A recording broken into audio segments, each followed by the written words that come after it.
The following show is brought to you by the CANUCKLEHEADS Broadcasting Company, eh?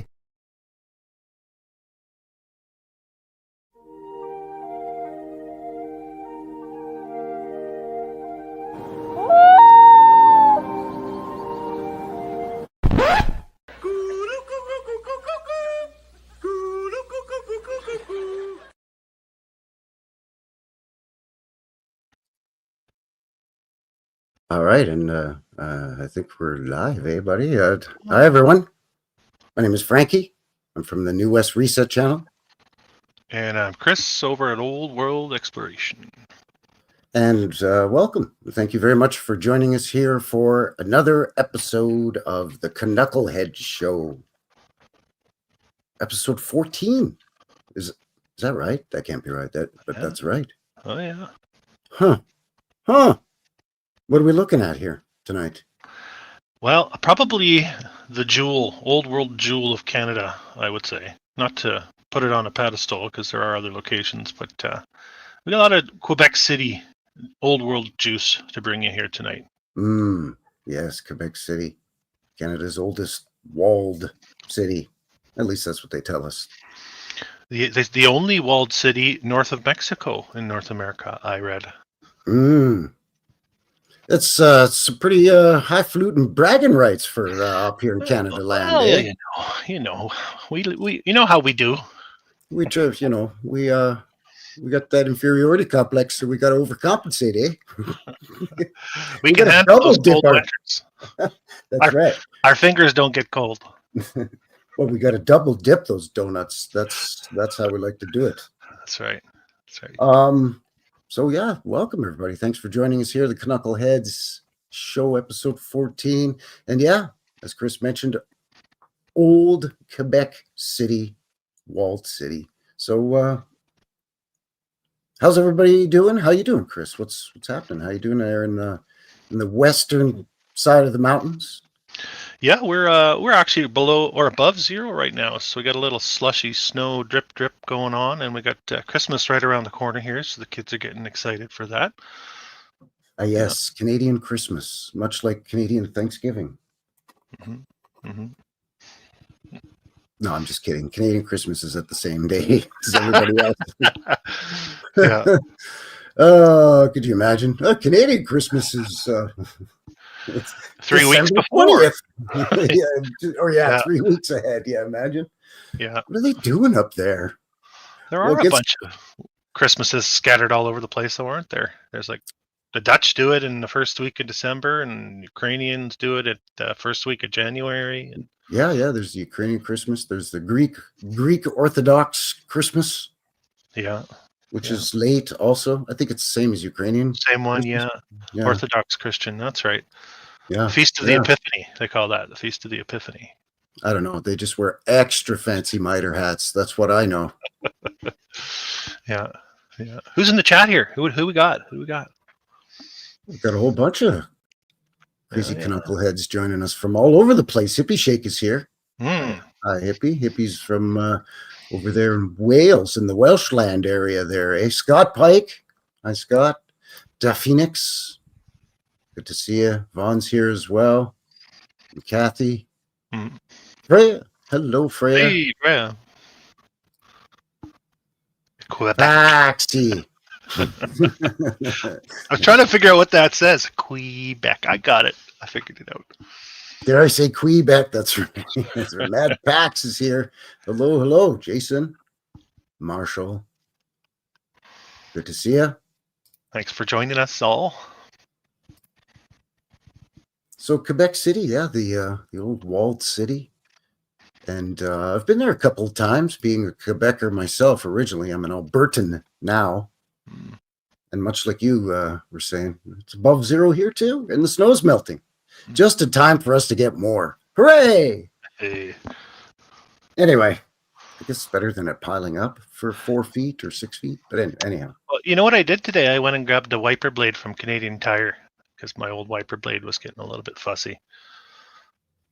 You ever done that? You was it making the weird skipping across the windshield and making the no, it was missing a couple lines here and there. So oh, you're just getting the massive streakage that goes right across your field of view. yeah. And you're like, oh, look out, hey, I can't fit through can't get in the drive-through at the Timmy's if I can't see. You're so guessing I gotta half go the to time. Canadian Tire. I love Canadian Tire. Well, you get slush and a mixture of the dirt they put on the roads here, and it's spraying up at your windshield the whole time you're driving. The thing's working overtime just to give you a clear path. Not enough wiper fluid in the world either, too. That's right. That's to hose that down out there. Come on, and that's your own mini mud flood right on your windshield. I can't see. We buy them by the case at Canadian Tire up here. Well, I love Canadian Tire. Yeah, it is. Is it? You guys, maybe Americans don't know what Canadian Tire is. Yeah, you guys, a lot of people in the chat from all over the realm are like, what are these guys talking about a tire store for? Oh, it's much more than a tire store, people. It's like Walmart and the Sears Automotive and Rona Revy. I don't know what's a big Home Depot. Home Depot, yeah. All wrapped into one. But you can also buy a new sofa. That's right, a Chesterfield couch, a settee, if you will. And you can get your tires changed there as well. Get your tires changed, or oil changed, or while you're doing that, shop around, get yourself a new microwave. It's basically where Costco got their idea from. Get a new rug for your living room. That's right. Decorate your Christmas tree. Get all your Christmas stuff right now. Haberdashery in there. Yeah. Plus, you can get yourself some new power tools. Yep. And the kids can run off to the pet section and get a hamster because there's a pet department. They have everything, man. It's crazy. It's madness. The Canadian Tire it's like you passed on to another dimension in which it's the most convenient retail store in the world. You didn't tell me you had a new sponsor. Wow. And they still send well, I was going to say they used to, but Canada Post is on strike now, people. So the flyer you're talking about. The Canadian Tire flyer. Yes. It's the greatest. You get that in the mail at least once a month. Yeah. That's a good read. Thumb through that while you're having a coffee in the morning. Yeah. You're like, oh, look at this. Heavy duty batteries are on sale. Car batteries, I mean. Because, in Canada, every couple of years, you got to buy a new battery. Let's face it. But you don't buy it when it's at full price. No, you're crazy. You're crazy. Be crazy. Yeah. You look in the flyer and you get it for the sale price. Plus, you probably got, $30, $35 worth of Canadian Tire money in your wallet right now, don't you? That's right. That's right. Canadian Tire money is money issued by Canadian Tire over and above your change that they give you. Yep. So if you pay, let's say something's $15, you give them a $20 bill. It's a terrible example because I don't know anybody who pays with cash anymore, but they give you $5 in change in real money, but also some change in Canadian Tire money, which you come back and spend in Canadian Tire to buy stuff. That's right. So even if you don't buy something on sale, which is ludicrous, because you let's face it, you will. You can get even cheaper with the Canadian Tire money. That's right, and it adds up. And they ask you every time, do you want to redeem your Canadian Tire bucks? Or, well, because now they chart it online, you don't even need the physical bill. Oh, see, no, I like the money.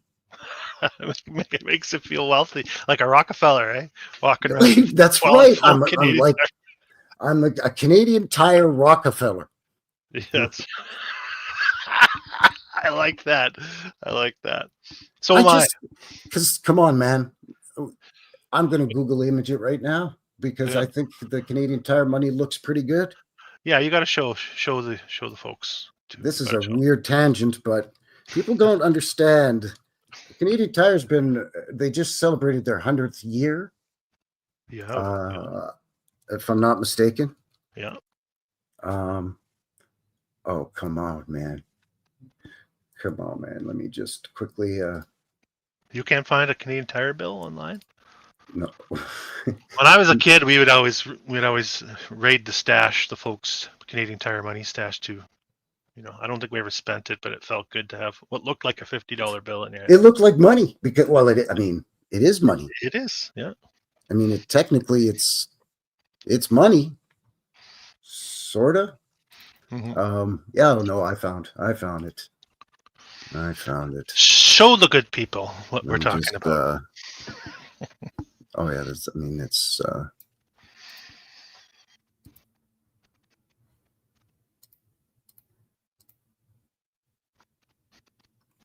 There we go.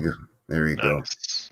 And this is like the 4th or 5th generation. I mean, back in the day, it was like different colors and a lot more swirly swirls. I mean, it looked like real money. Like they actually gave a crap when they were making this stuff. It was close, right? And I think that's General Tire, Captain Tire. This guy?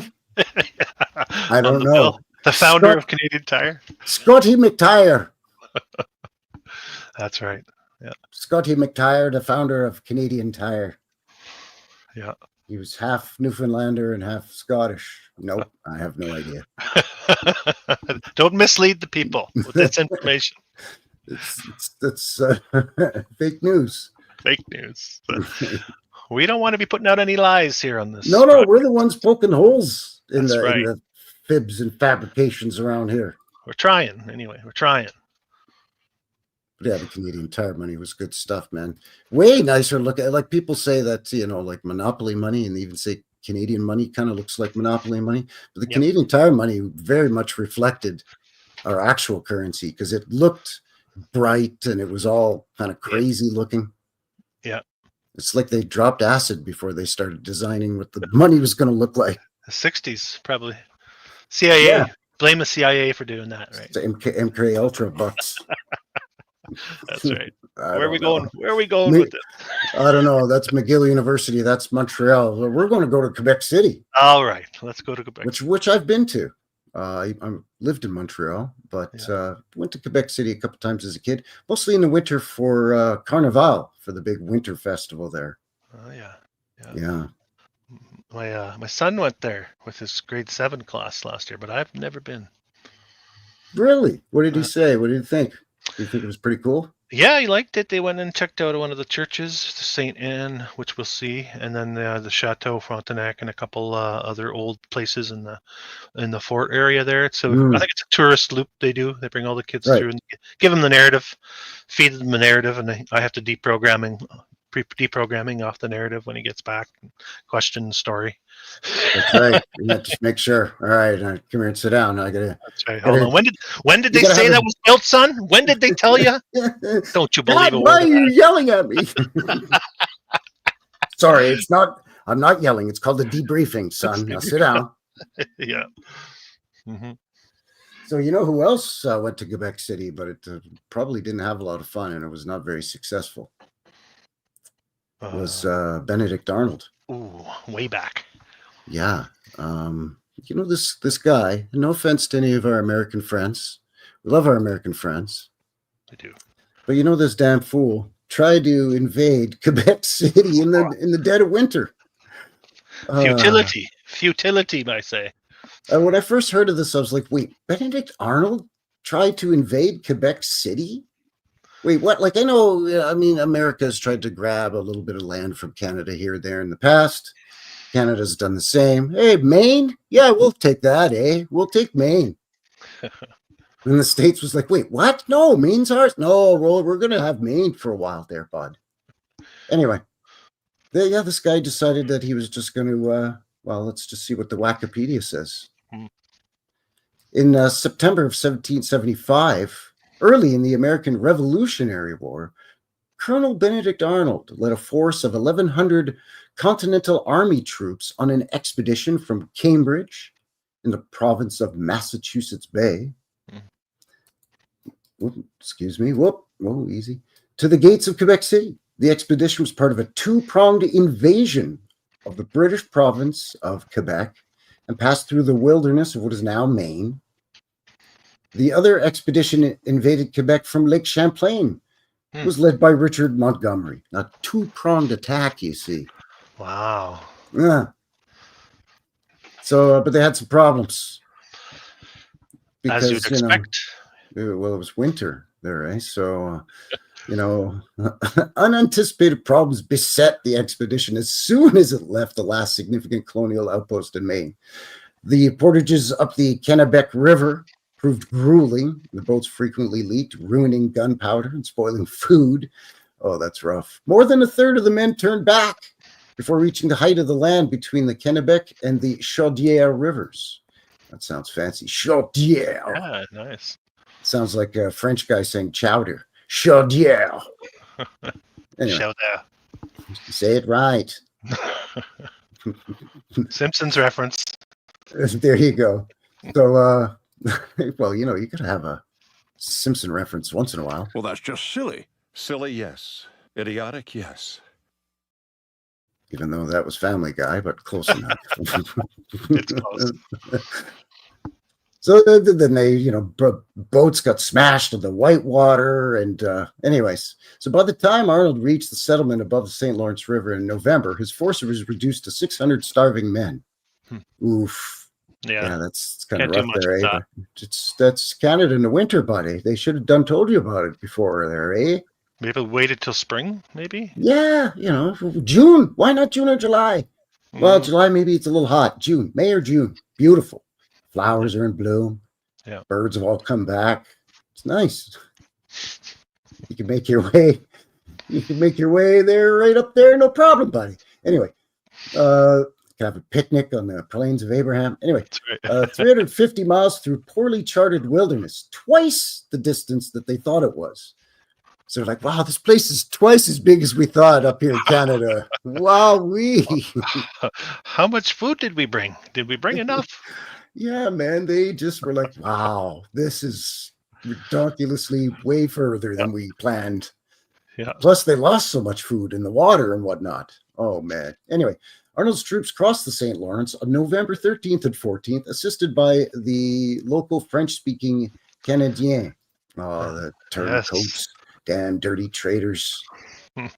dirty traitors. Anyways, in an attempt to put Quebec City under siege. Failing in this, they withdrew to some other little town until Montgomery arrived to lead an unsuccessful attack on the city. It's 2 strikes there already, bud. Yeah. Arnold was rewarded for his effort in leading the expedition with a promotion to Brigadier General. What? Yeah. Even though they failed spectacularly, he got promoted.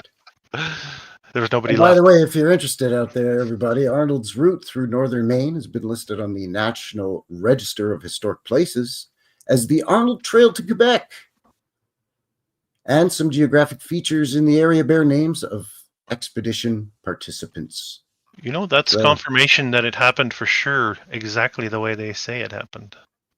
Exactly. Well, I mean, those guys had a rough go. You don't want to invade Canada in the winter.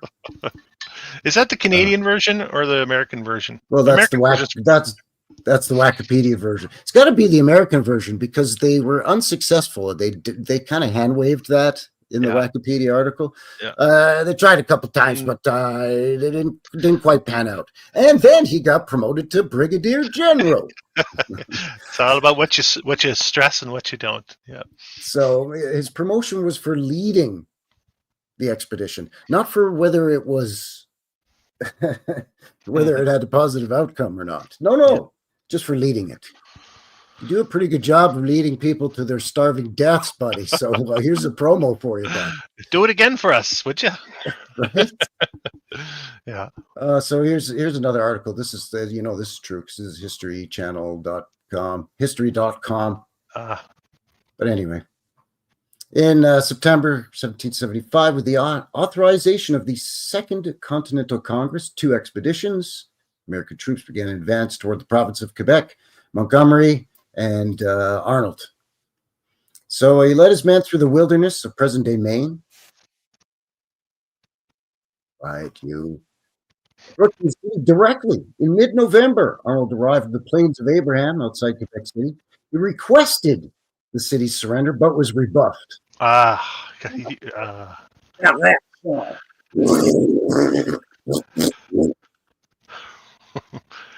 Should have asked a little harder. Maybe. Yeah. That was the thing, is that he just assumed, well, they're Canadians. They're pretty polite up here. Yeah. So if I'm just nice and if they I'm were polite, British though. Back then, we were British. We hadn't quite developed our Canadian niceties. Maybe they oh, miscalculated. come on, 1775, we're pretty Canadian by then, eh? Maple syrup, plaid, and everything. Not out on this side of the continent, that's for sure. Toques and stuff. Yeah. Oh man, it's ridiculous. Mm-hmm. But I mean, he did request, so that was mighty nice of him. Anyways, deciding he lacked sufficient resources to fight, Arnold was forced to wait for Montgomery to join him with his troops and supplies.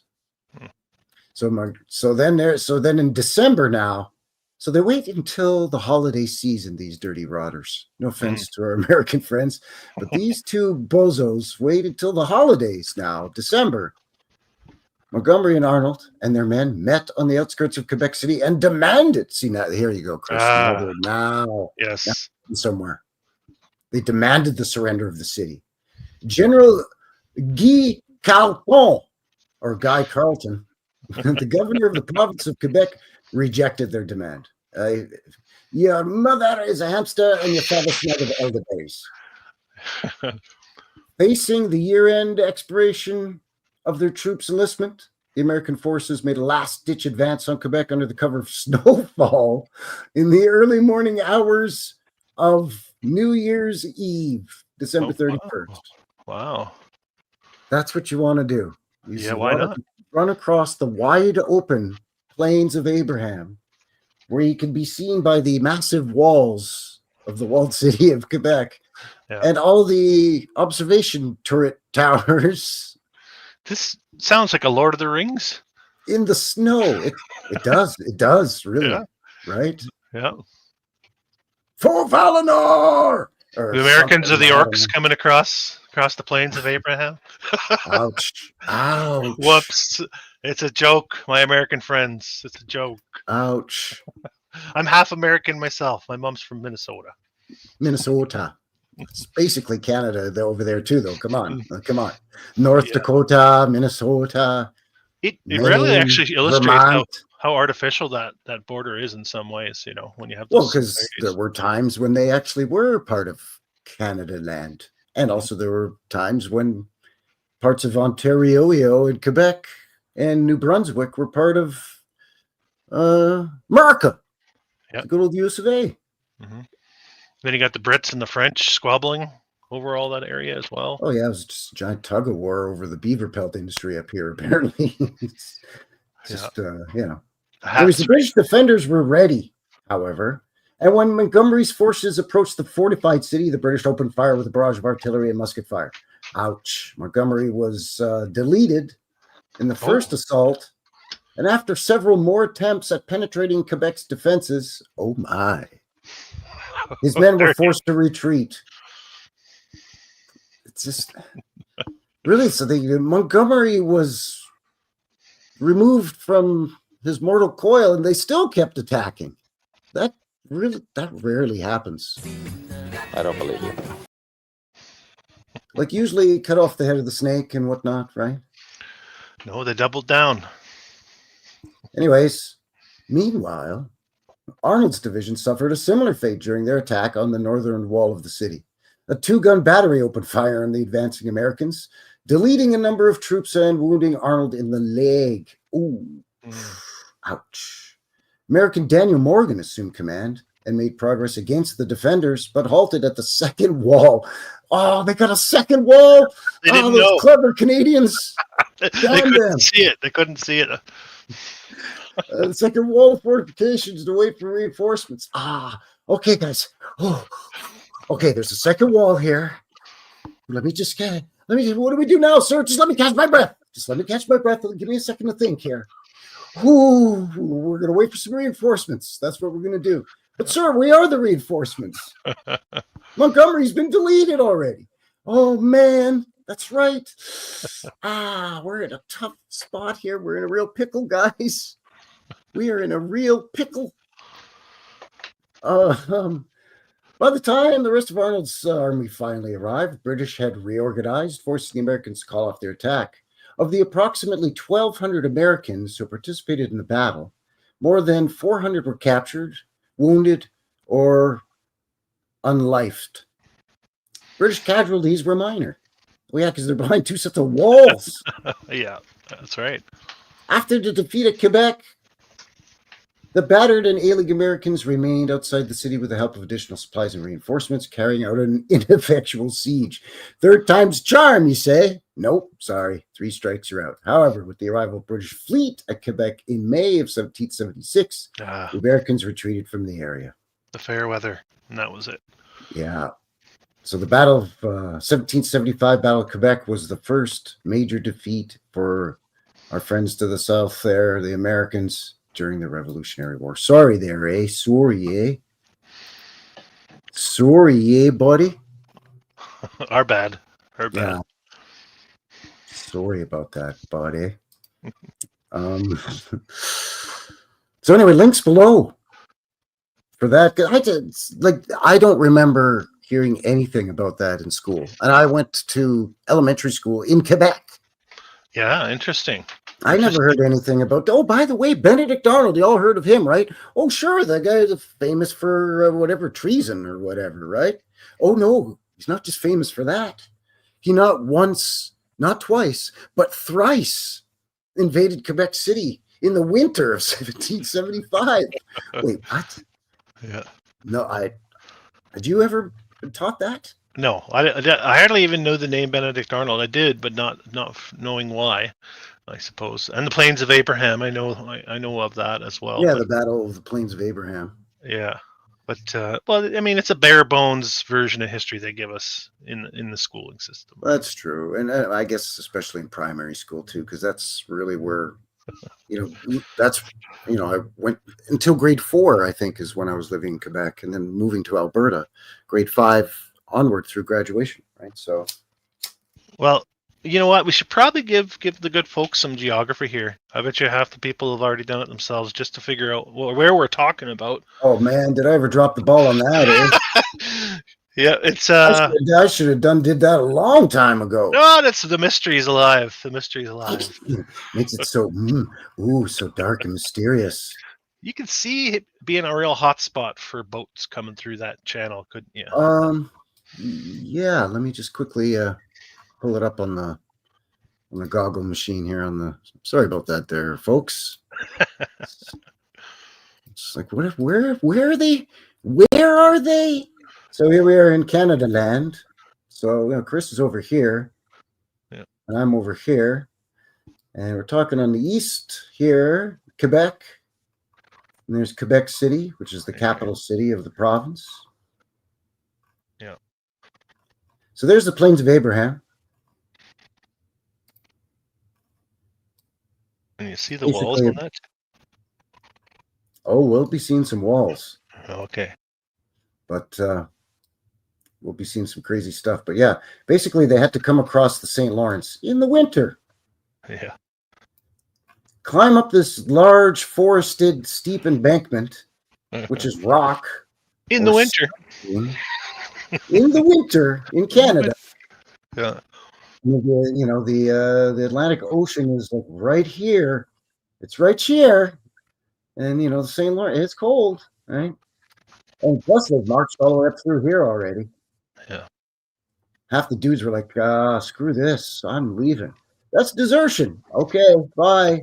But anyway, yeah. Then they stormed the walled city by going over the Plains of Abraham, which is wide open. Well, you would suggest plains. Easy pickings, you'd think. So that's probably not a very good strategy. But that's that whole area that we're talking about there in the province of Quebec. La Belle Province, the beautiful province. The capital of that province, too, Quebec City, right? Yep. And as you mentioned, what was it? The only walled city north of Mexico? Yeah, I read that earlier. In the New World? That's right. In existence now, I would add to that, knowing what I know about the old world. I'm sure things have been. It's the only one that they're willing to acknowledge because people still live in the friggin' thing, so it's kind of hard to. Yeah, and it fits into the narrative, right? They weaved it into the narrative, so. It's a little bit tougher to explain some of the star cities, star forts that are, up in northern Manitoba and so on. But that's fine. Don't ask over there. Yeah. Don't ask over there. That's fine. We'll just tell you about what's going on right here. We'll let you know. So that's not the only weird thing. Would you? I guess you probably wouldn't be shocked, would you, if I said that there's the Quebec City and the Great Fire? What? I know, right? I know it sounds crazy. What one Great Fire? Well, sort of. There's one that they do call the Great Fire, but you've got to kind of ask which one really is what it is. Now Wait, which Great Fire? You got to be specific. This is not the first Great Fire we've come across here on Knuckleheads, just for the record. Oh yeah, well, I know everybody in the chat is shocked right now. In fact, I think every city that we've covered, yeah, it's true, on the Knuckleheads, so at least 14 have had a Great Fire. Anyways, Quebec City's big fires, plural. Oh, Quebec City experienced major fires in the 19th century. The most memorable were undoubtedly those of 1845. So they hit two in the same year. Yeah. Get this. Hang on now, people. Put on your shenanigans seatbelts. On May 28th and June 28th. Oh. Exactly 1 month apart. Wow. Flames destroyed the Saint Roch, Saint Jean, and Saint Louis districts. Then, of course, other major fires swept through in 1866, 1876, 1881. Whoa. Wow. Ravaging whole sections of the city. A walled city made of stone, I may like to reiterate. And a lot of buildings made of stone, as you'll see. Yes. Each time, hundreds, if not thousands, of people had to rebuild their homes and reorganize their daily lives.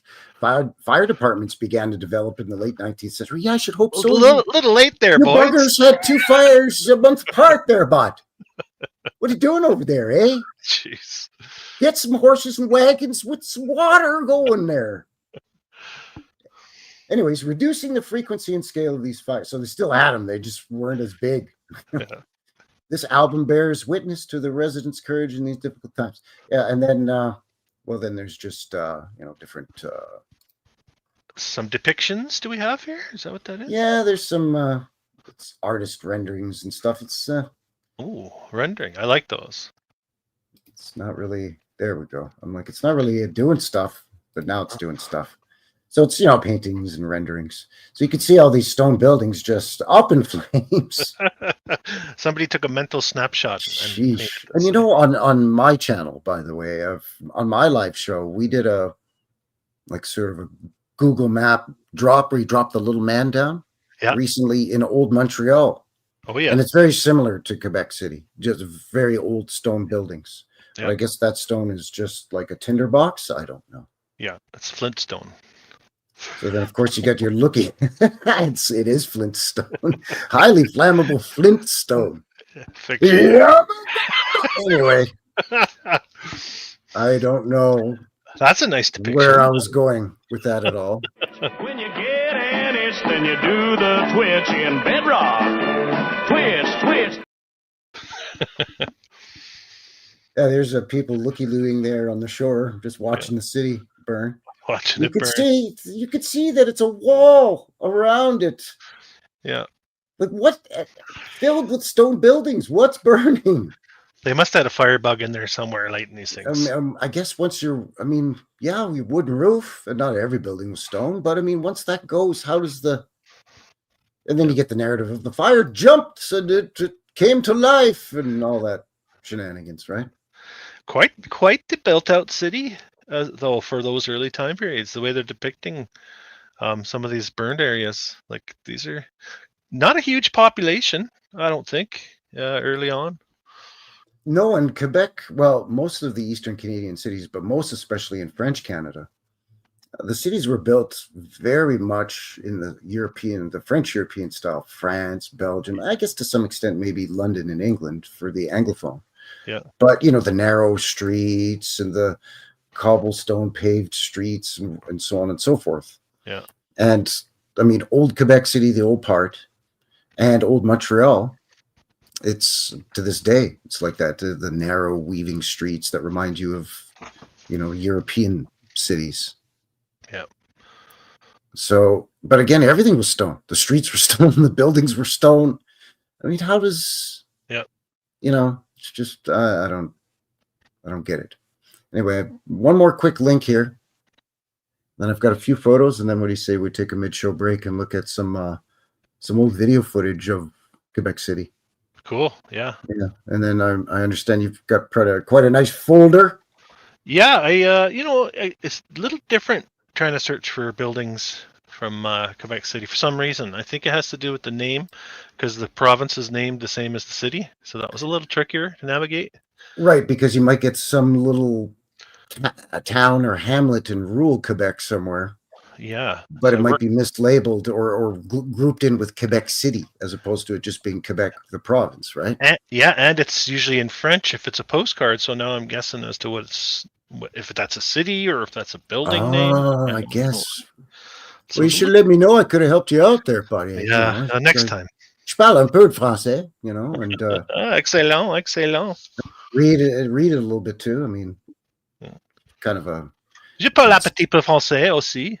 Ouh, un petit peu. Ouh là là, très bien, monsieur. Zut alors. Anyway, this is teachinghistory.org, so it's completely legit. But anyways, it gives us a nice rundown of the Quebec City fire. Who started the Quebec City? Sorry that the print is so small there, folks, and I can't zoom it. It's just read to us, buddy. Just read to us. Very tiny. Who started the Quebec City fire of June 28th, 1845?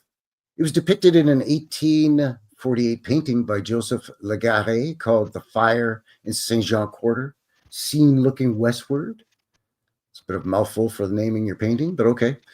My art teacher mentioned something about a slave breaking out of her master's home and being so angry she burnt down their house and started the fire. She wound up being hung. Is this true? Answer: I've been unable to find anything about an angry slave being responsible for the fire, and for what I have found, it appears to be such a story is highly unlikely. Okay. The first fire, Quebec suffered two major fires in 1845, exactly 1 month apart. Yeah.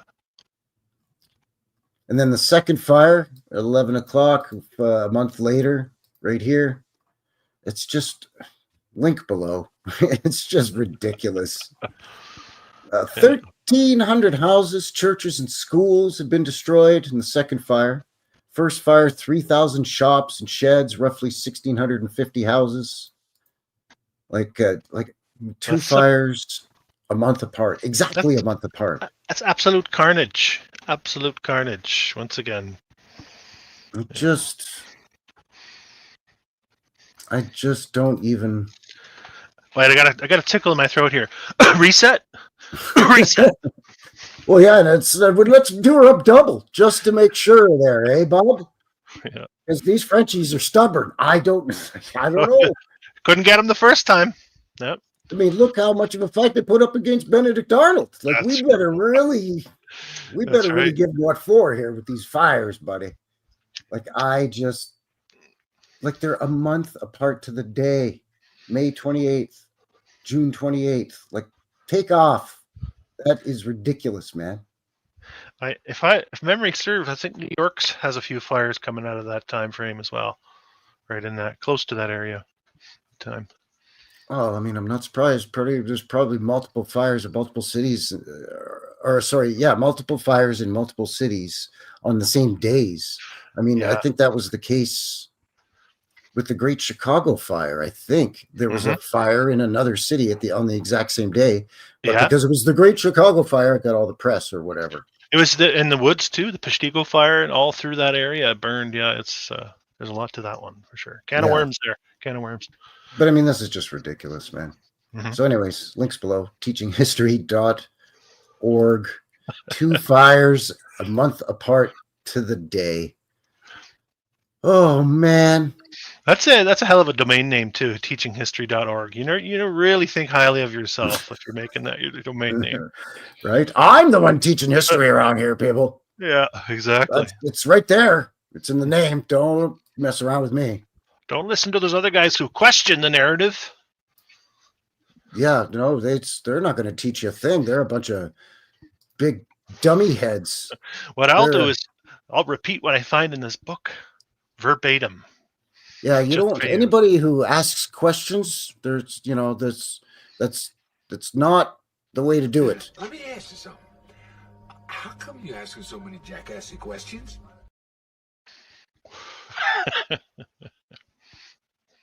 So I had mentioned a walled city, and you and I were talking, I think before we went live, that there's Quebec City is, is Canada's oldest walled city. But there's actually, it's a star city. And then, the Chateau Frontenac basically is the citadel. Yeah, so I'll use Starfort folks out there. Old world researcher, Starfort people. This is a Starfort gem, this place. Well, not only that, but there is actually also an additional star fort right beside the walled city, right on the banks of the St. Lawrence. So a fort within a star city. Well, there's a star city, and next to it, a star fort. Wow. Did you know that? I didn't even know that either.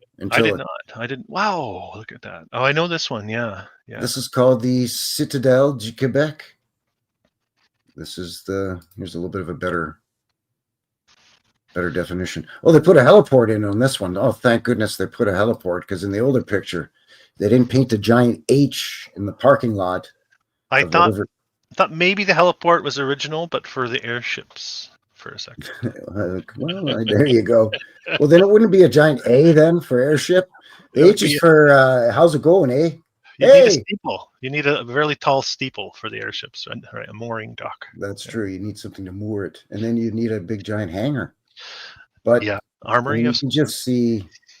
Yeah, that's nice. It's got the two-phase, like a flower. All right. Not to mention the earthworks that are piled up. Yeah. Zoom a little bit more if you don't mind on the upper right of go up now. You can see the crease coming down the point of that. Here. There, and then the adjacent top side. Wow, right, it's all just built right into it. That is all structure. So I think if you took this dirt away, you would see. Wow. You would see stuff like this, like the wall continuing. Here's got dirt growing on it, right? Whereas over here, it's a little bit more manicured. Yeah. But even up over here too, there's there's something here, maybe an underground entrance here or something, or what's now underground. Mm-hmm. And they built this for, did you read that part? Do you know? Well, the British Army built this to stave off the invaders there, eh? Look at that. But look at it, it's right on the side of this. I mean, this is the St. Lawrence River right here. Yeah. So, I mean, look at this, man. What is that? 50, 60 feet? I'm going to say 50 feet. Yeah. But then it continues all down here. And I mean, look at this, man. Yeah. Wow. They were certainly industrious soldiers back then. Yeah, yeah. You had to be a soldier. You had to be an engineer, eh? But even here too, like this is all what appears to be rock face, but I mean, like it could be stones too. Yep, it could be. See, like look here, there's a bit of a different angle. So you got this comes to a kind of a point here, and you've got this. So it gets a little pixelated, a little pickolated. Yeah, no, it's on a guy, but here. Yeah. We got to get someone to do some boots on the ground from Quebec City. Send us some footage. Yeah. Ooh. And then this is the wall around old Quebec City itself. So the city was a star city. Chateau Frontenac is inside these walls as well. That was the citadel. And the wall goes all around what they now call the, old city, old Quebec City, the original town or city of Quebec. But this thing goes all around, and it's at different heights. At some parts, it's really tall like this. In other parts, it's almost completely buried, and only a foot or two stick up out of the ground. I'm getting Moscow vibes, although Moscow is very red brick. I'm sort of getting a similar feel, though, to the Red City in Moscow a little bit. I don't know. Just these massive, like, look how thick this wall is, man. Yeah. I mean, you can see how thick it is here. These jackasses sitting up there. Let's have a picnic on the wall. But look how big it is. How'd you get up there, kid? Don't fall and break your leg. If you do, don't come running to me. Yeah. Let me look at this, man. That's all before the railroad, all of this. Oh, yeah. Or any sort of width of a railroad. We're told. Yeah. I mean, this is the kind of stuff that Benedict Arnold and Montgomery would have been up against. And this is where they would have seen him coming up the plains of Abraham. You know, they never stood a chance. In fact, this is very probably here's the Chateau Frontenac. So this is the Citadel. It's now just been redesignated and repurposed as a hotel. But this would have been the Citadel inside the Star City of what is now Quebec City, at least in my opinion. Yeah, I hear you. But look at all this stone all the way up to here. And then you have this massive structure. And then back here, more stone, more ramparts. And I mean, this is just massive stone here with observation towers and all of this nonsense. And again, this goes all the way down right to the river. So very, very impressive. But that's what they were up against. I have a couple of real quick here. I have a couple of fire photos. It's from the 1866 fire that I pulled from that one website, where you can see how it was really sprawled out. Yeah, newer structures in the foreground. So not really sure why these matchstick 1 and 2 story bungalow shacks and fences survived, but big massive masonry buildings are completely burned out. Is that supposed to be a 2-story fence in the foreground there, right in front of us? That's a really tall fence there, 3-story fence, 2.5 stories. I want privacy. Lots of it now. Nobody's looking in these windows. You better, nosy neighbor, you better not come peeking and gawking over my fence, buddy. Even though there's no neighbor there, maybe for future there's nobody here. He knows, whoever owns it knows neighbors are coming. And he just somebody's gonna be living there, and I ain't having it. I ain't having it. Yeah. But yeah, it's just complete annihilation. There you Again, go. you could see big, impressive structures completely destroyed. 2-3-story structures made of stone, looking like. You can see brick here, stone here, completely gone. But meanwhile, my wood shack is totally fine. That's that fireproof wood. Didn't you know in the old world that stone and brick was highly flammable and wood was fireproof? Come on, I thought you knew that, buddy. Everything's reversed, I guess. And here's one last look, just so you can see that again there, down there. Yeah. But anyways, that's what they were up against. They were up against this, and they were up against just to what would be the left of this is actually an even larger star-shaped wall around old Quebec City. Wow, good context there. Some good context, Frankie. Some crazy stuff. Some stuff I didn't know. Some stuff I knew, but I was like, well, like I knew that, Quebec City was a walled city, but I didn't know that there was another star fort right next to it. Yeah. Like, wait a sec, what? No shortage of how many feet thick walls everywhere, And how tall they are too. Again, in some shots they only look a couple of feet tall, but they're really like 40 feet tall by what did that look like? 20 feet 20 thick? feet thick, yeah, that's what I was going to say. Even if it's just sort of a stone box, for lack of a better term, built and then filled in with just earth and rocks and rubble.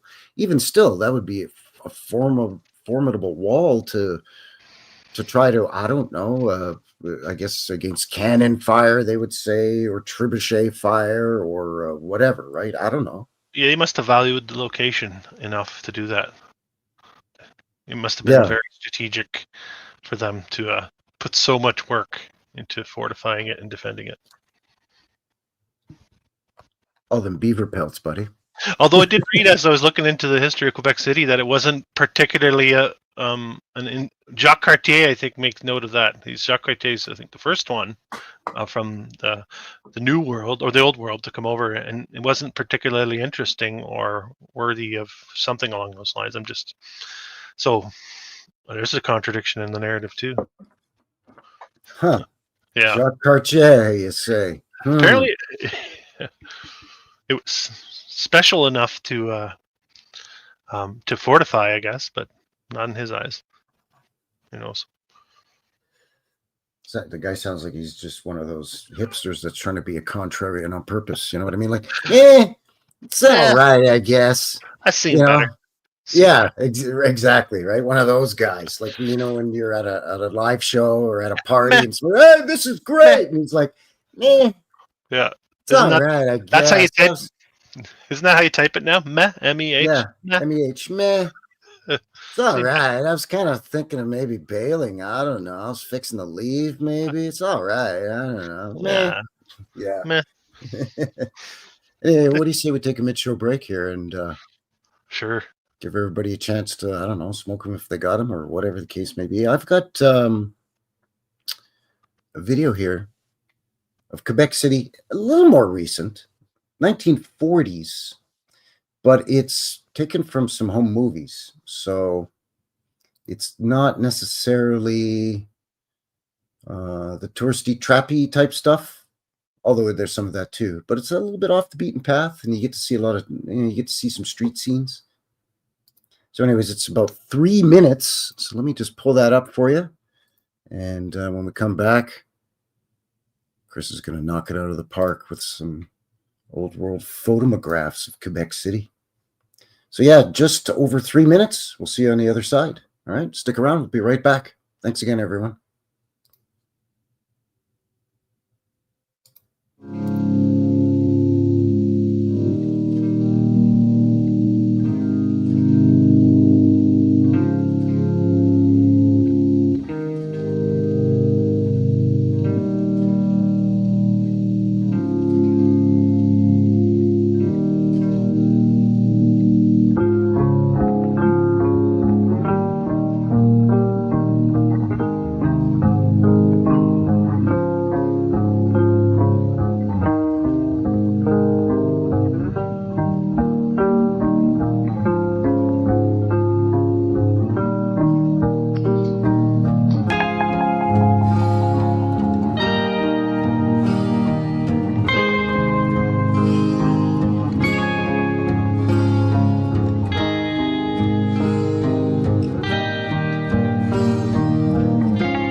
Nice. All right. We are back. What'd you think of that there, buddy? Nice tunes. Nice tunes. I didn't catch all the visuals. I'll definitely catch them on the recorded version. But Well, yeah, because it's break time, eh? yeah, it's doing all the things I need to do before we jump I hear back into it. Well, you can do all that in 3 minutes. You're good. You're good, buddy. So thanks for joining us, everybody. Frankie, New West Reset. Chris, Old World Exploration. I almost forgot who I was for a sec there. That's usually what I do. It's a flip. We're doing a flip flop on this one. It's the Knucklehead Show, episode 14. We're looking at old Quebec City, Canada Land's original ancient walled city. So thanks for joining us, everybody. Matt Fiddler's here. Wiley and Vaughn are here. Hi, Kathy. Good to see you. Hippie Shake. Alex is here as well. Morgan, Isabella Live. Hello. Whisper Jack is here. Hello. I saw Quebec way before Quebec was even mainstream. back when it was Quebecistan. Dame's Place. Hello, hello. Good to see you. Dragon Sage is here. Speaking of Canada Land, there he is. Thanks for joining us, everybody.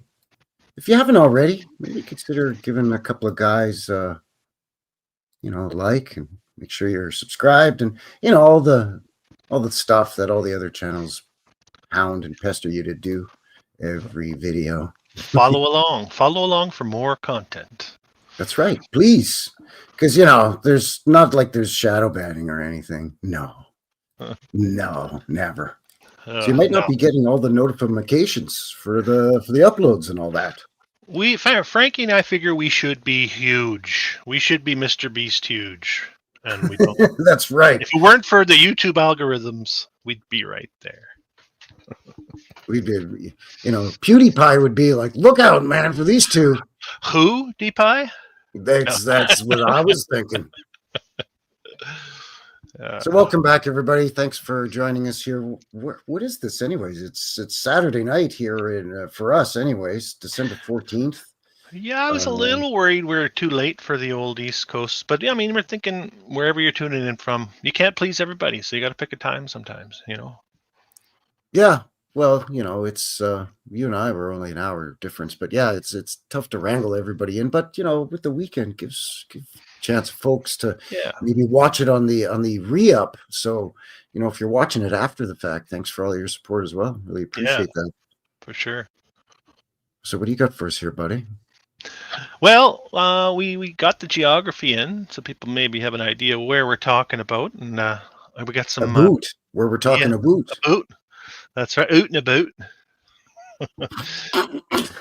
Population demographics for Quebec City, modern day city, just over 500. I think I read 800 with the surrounding area, so almost 1 million people in the modern day. Yeah, as far as eastern cities go, it's never been a massive city. I mean, Montreal takes it for that area, and then of course Toronto, right? Yeah. When I was a kid, I always wondered why these Quebec City and Victoria were capitals of their provinces, even though they weren't the biggest cities. That never made sense to me. I always thought biggest city would be the capital, but not the case. Yeah, it's wherever the seat of government was, wherever the controllers planted their flag, I guess. Yeah, wherever the main house was. That I think they had these. They were the provincial or state houses. Right? Yeah. So overlaying the old world grid onto the new world. But we'll go back into the population demographics of the 1800s or the 19th century. That's sometimes confusing. Most of what you're going to see, and actually quite a wide range of build dates in this presentation, going back into the 17th, some into the 1600s, some of these structures you're going to see here. But a lot of course, 1800s. Yeah, that was the case in old Montreal too. Anywhere from late middle 1600s, like 1670s, 1680s. Yeah, right up to of course the usual pre-WW1 build boom of the 1910s, 1914 in there. Mm-hmm. Yeah, gradual growth too here, as you can see, and not a big city right up until the first decade of the 20th century. Still don't crack 100,000 till after World War I in Quebec City. Not a large city whatsoever in this early time period. Old, but not large. Let's get to the juice, shall we? The visuals. Look at this. Right out of the gate. Slap. What do you think of them apples? Ça c'est bon. Ho ho. And I think this might be the back end of a convent we're going to see a little later in the presentation, but I'm not 100% sure, and I don't have the designation. We're looking at the back end, or we're looking at the rear end of a convent? Yeah, careful now. Not meant to be seen. Not meant to be seen. No, the rear ends of the nuns aren't supposed to be seen.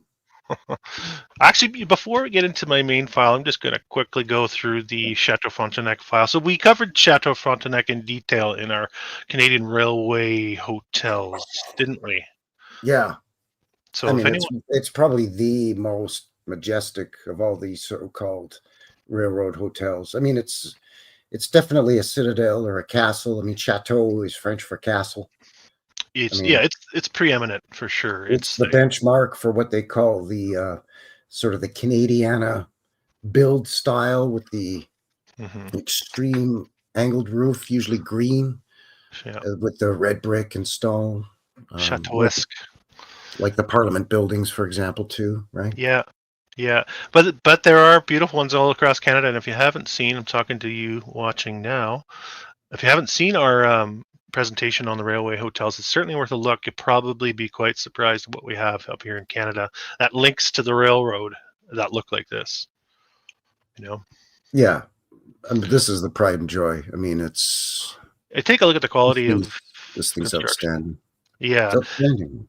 And it's ridiculous narrative, so it's kind of got a two-phase narrative. It's got apparently the lower portions were built in 1893 in 18 months. So not the tower. The tower has a separate story.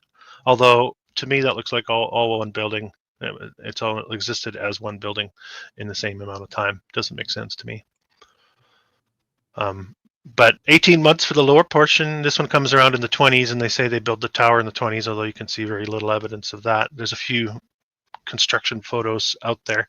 I'll leave that alone. You can watch the other presentation if you want to get into that. I'll show you some of the interior too here before we move on from this, because I don't want to spend too much time on it. Although it is certainly could even be worth its own show. Oh, absolutely. Yeah. I mean, without a doubt. Yeah. But we have covered it, so I don't want to go. Here's the lower. Here's some of the lower reaches below the chateau and the wall. You can see the stone structures, which what I sometimes suspect, and as you look in close, there's sort of I wonder if this is the original state that these building materials were in when these structures were built. I have my doubts in that regard. Those buildings are almost as famous as the chateau above, because in any sort of wide sort of reverse shot where you're getting the chateau up on the top, these buildings are always at the bottom, kind of in the foreground too. They look nice. Iconic. Yeah, they're beautiful. Yeah. And in those photos, we saw them burnt out. A lot of these types of structures, but hollowed right out, burnt out. Right. And there's some of the interior here too on the Chateau Frontenac. I think it's the chapel in there. In case you thought the inside was just plaster. Yeah, nothing to sneeze at in there, eh? Come on, look at this. It's a railway hotel, folks. With a Show me all the blueprints. All right, I'll Chateau. Yeah. Beautiful place. I think the narrative is an absolute fiction. But that's just me. Anyway, we'll move through my file. So just have some street scenes of old Quebec City. You know, I like to throw those in with the... you can see how the way everything around it is built. It all just feels like it's been there for a very long time, much longer than we're being told. And again, very reminiscent of old European cities. Mm-hmm. I mean, if it wasn't labeled as such, or if let's say a lot of those buildings are still there and you lived in that area and recognized it, but if it wasn't for that, I mean, you could say that this was in like Poland or in Yep. I don't know, somewhere in England. You know what I'm saying? Yep. Definitely. Definitely. By the way, I just put the link in for the that episode. It was our episode 5 of Knuckleheads, where we did the Railroad Hotel exploration. And you know what I finally did too? I made it into a playlist on my channel. I can't believe it took me this long to figure that out. So you could do the Knuckleheads playlist. Yeah, I have a Knuckleheads playlist. I like the playlist thing. I have lots of playlists on my channel. Yeah, it's good to group them in. It can be interesting. There's an early look at the upper wall area. Yeah, so see, Benedict Arnold and the boys would have to try to scamper up that somehow. Well, I mean, depending on what wall they were attacking. Montgomery attacked the northern wall. I can't remember what they said Arnold attacked, but anyway. Fiction. So we'll see. We'll be looking at this one, the Basilica, as we move forward. Actually, we'll take a close look at it now. I just noticed this earlier today too. So here's an early rendering of Quebec City. Remember, it's a drawing, so the only thing that's in there is what we are meant to see. But if we zoom into, and they have them labeled here, number 7. That's the Notre Dame Basilica that I was just showing you here. So everybody take note of the 2 towers. Okay. And let me zoom into the Basilica.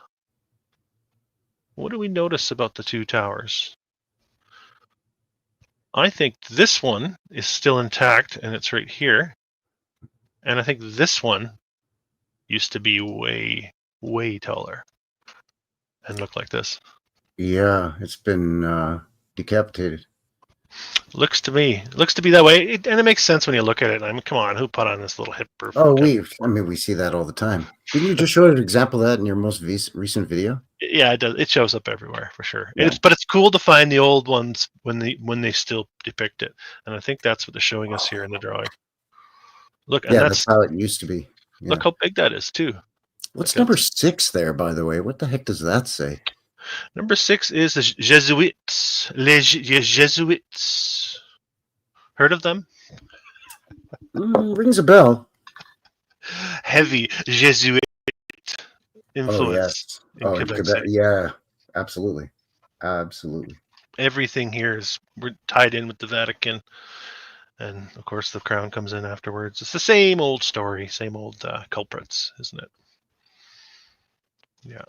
And this one's it's a nice little the Citadel, Chateau Ursuline, that's also related to the church. Seminary, also church related. You can go on and on. I'll show some of those actually as we move forward. And there's just a look at some of the old townhouses in Quebec City. Yeah, those are gorgeous, astounding. Yeah, amazing. Yeah, amazing. Old too. Old AF, I would say. Yes, absolutely. Yeah. Crazy roofs. Amazing. Yeah. And then you can see what we do. This is the old world down here. This is new world up here. You see the little fences that they put up there? Yeah. Well, that's so that Jean-Pierre doesn't fall when he's washing the window, eh?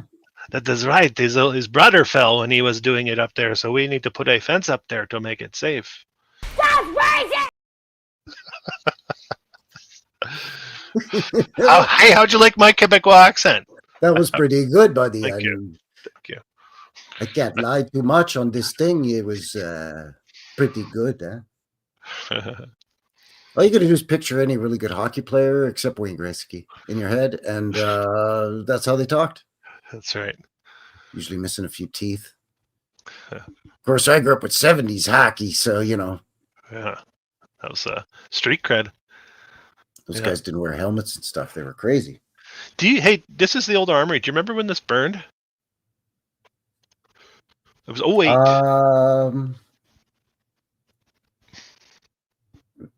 In which one of the 4 fires did it burn?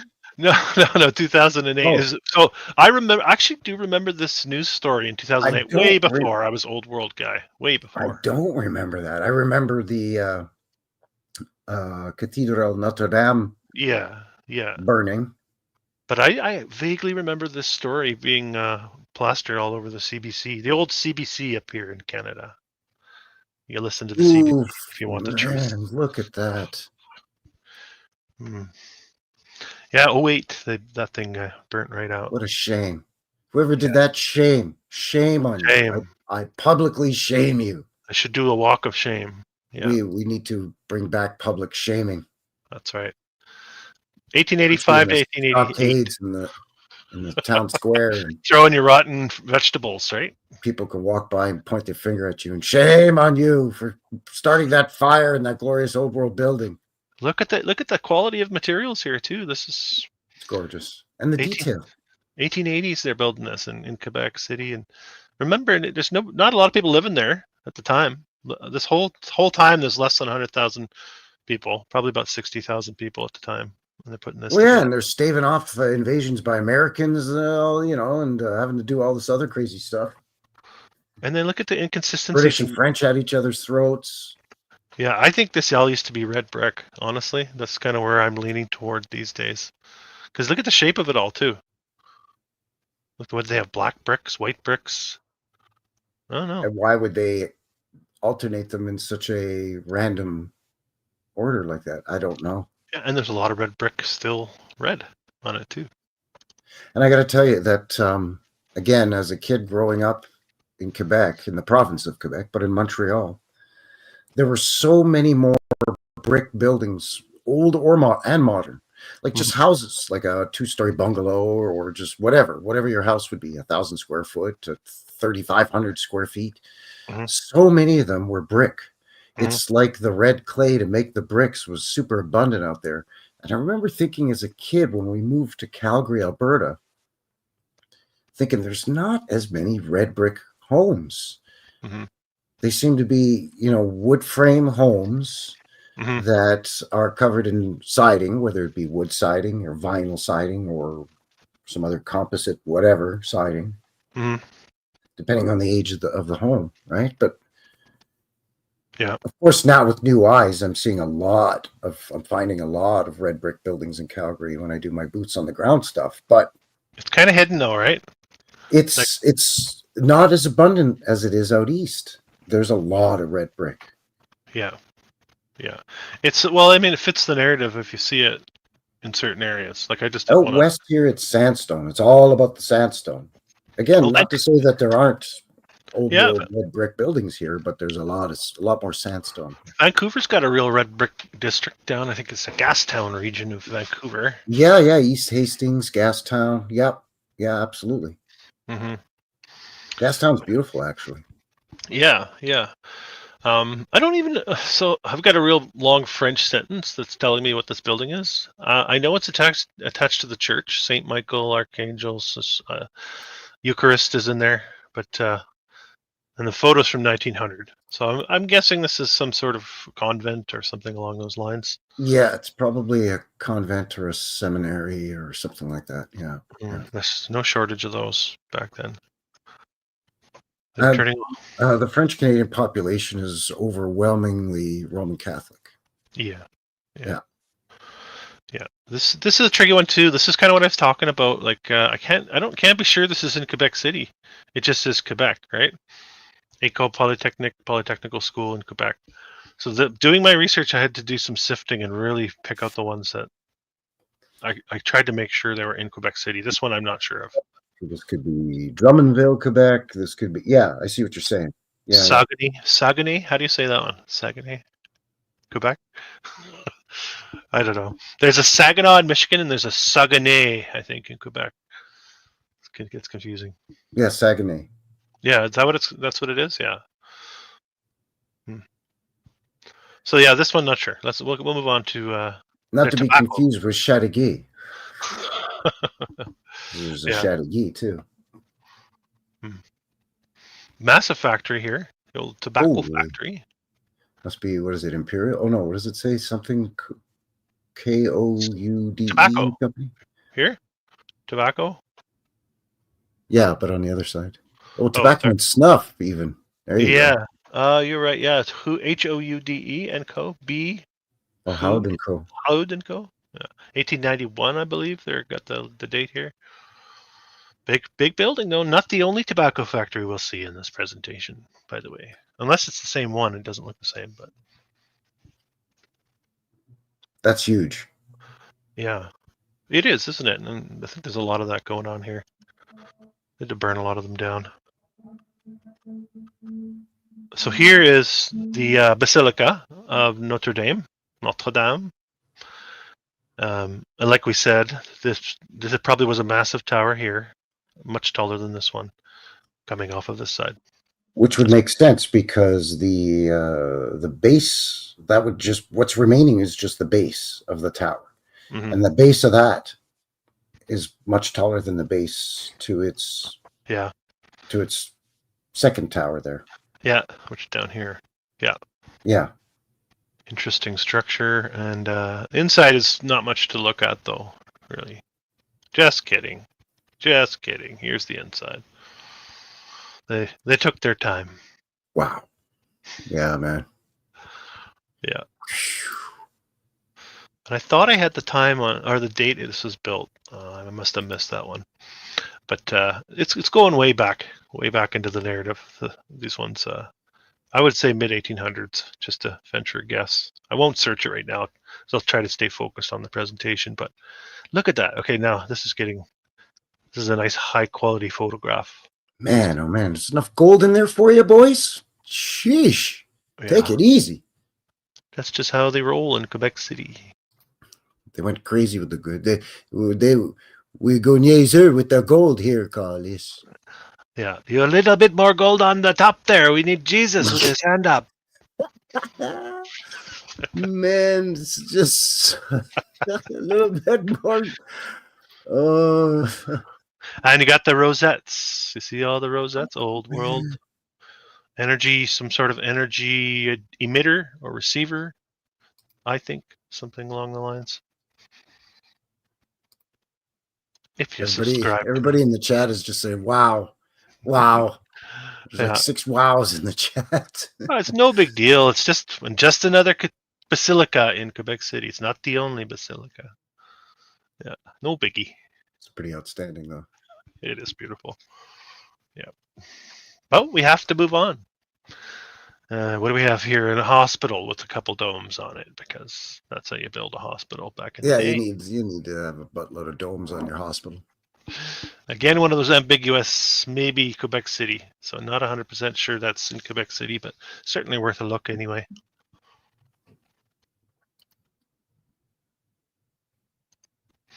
All right, we got another church here. Bon Pasteur Chapel, they call this one. And it still stands in the modern day, and you can see it's a nice looking stonework. And I have an interior shot as well. Beautiful big cymatic window on the front of that too. Here, I'll go back. So, yeah, at the front there. They probably changed it. Maybe not. Very high ceiling in here, though. Interesting. Very difficult. Even with the balcony mezzanine levels, 2 of which they have, by the way. Yeah. It's still excessively tall. Yeah, you're right. Doesn't even look that tall from the outside. That's crazy. Very difficult to accomplish any sort of high ceiling work. It just adds such a dimension to the construction process. Well, it takes a guy like 10 minutes just to climb up the scaffolding in the morning before he even gets her going for the day, bud. Especially when he's got his coffee and his donuts and his toolbox with him. He's got to lug all that shit up there, eh? You got to remember everything, too. Otherwise, you're walking back down to get what you need. Yeah, even if you're, you got an apprentice, you got to send him up and down to do it. Even still, it takes the same amount of time. Yeah. I mean, it's just... I'm kind of joking, but I'm kind of serious, man. No, yeah, you got to factor this stuff in when you're looking back in time here at some of these structures. Oh, I spilled my coffee, eh? I got to climb down and get another one.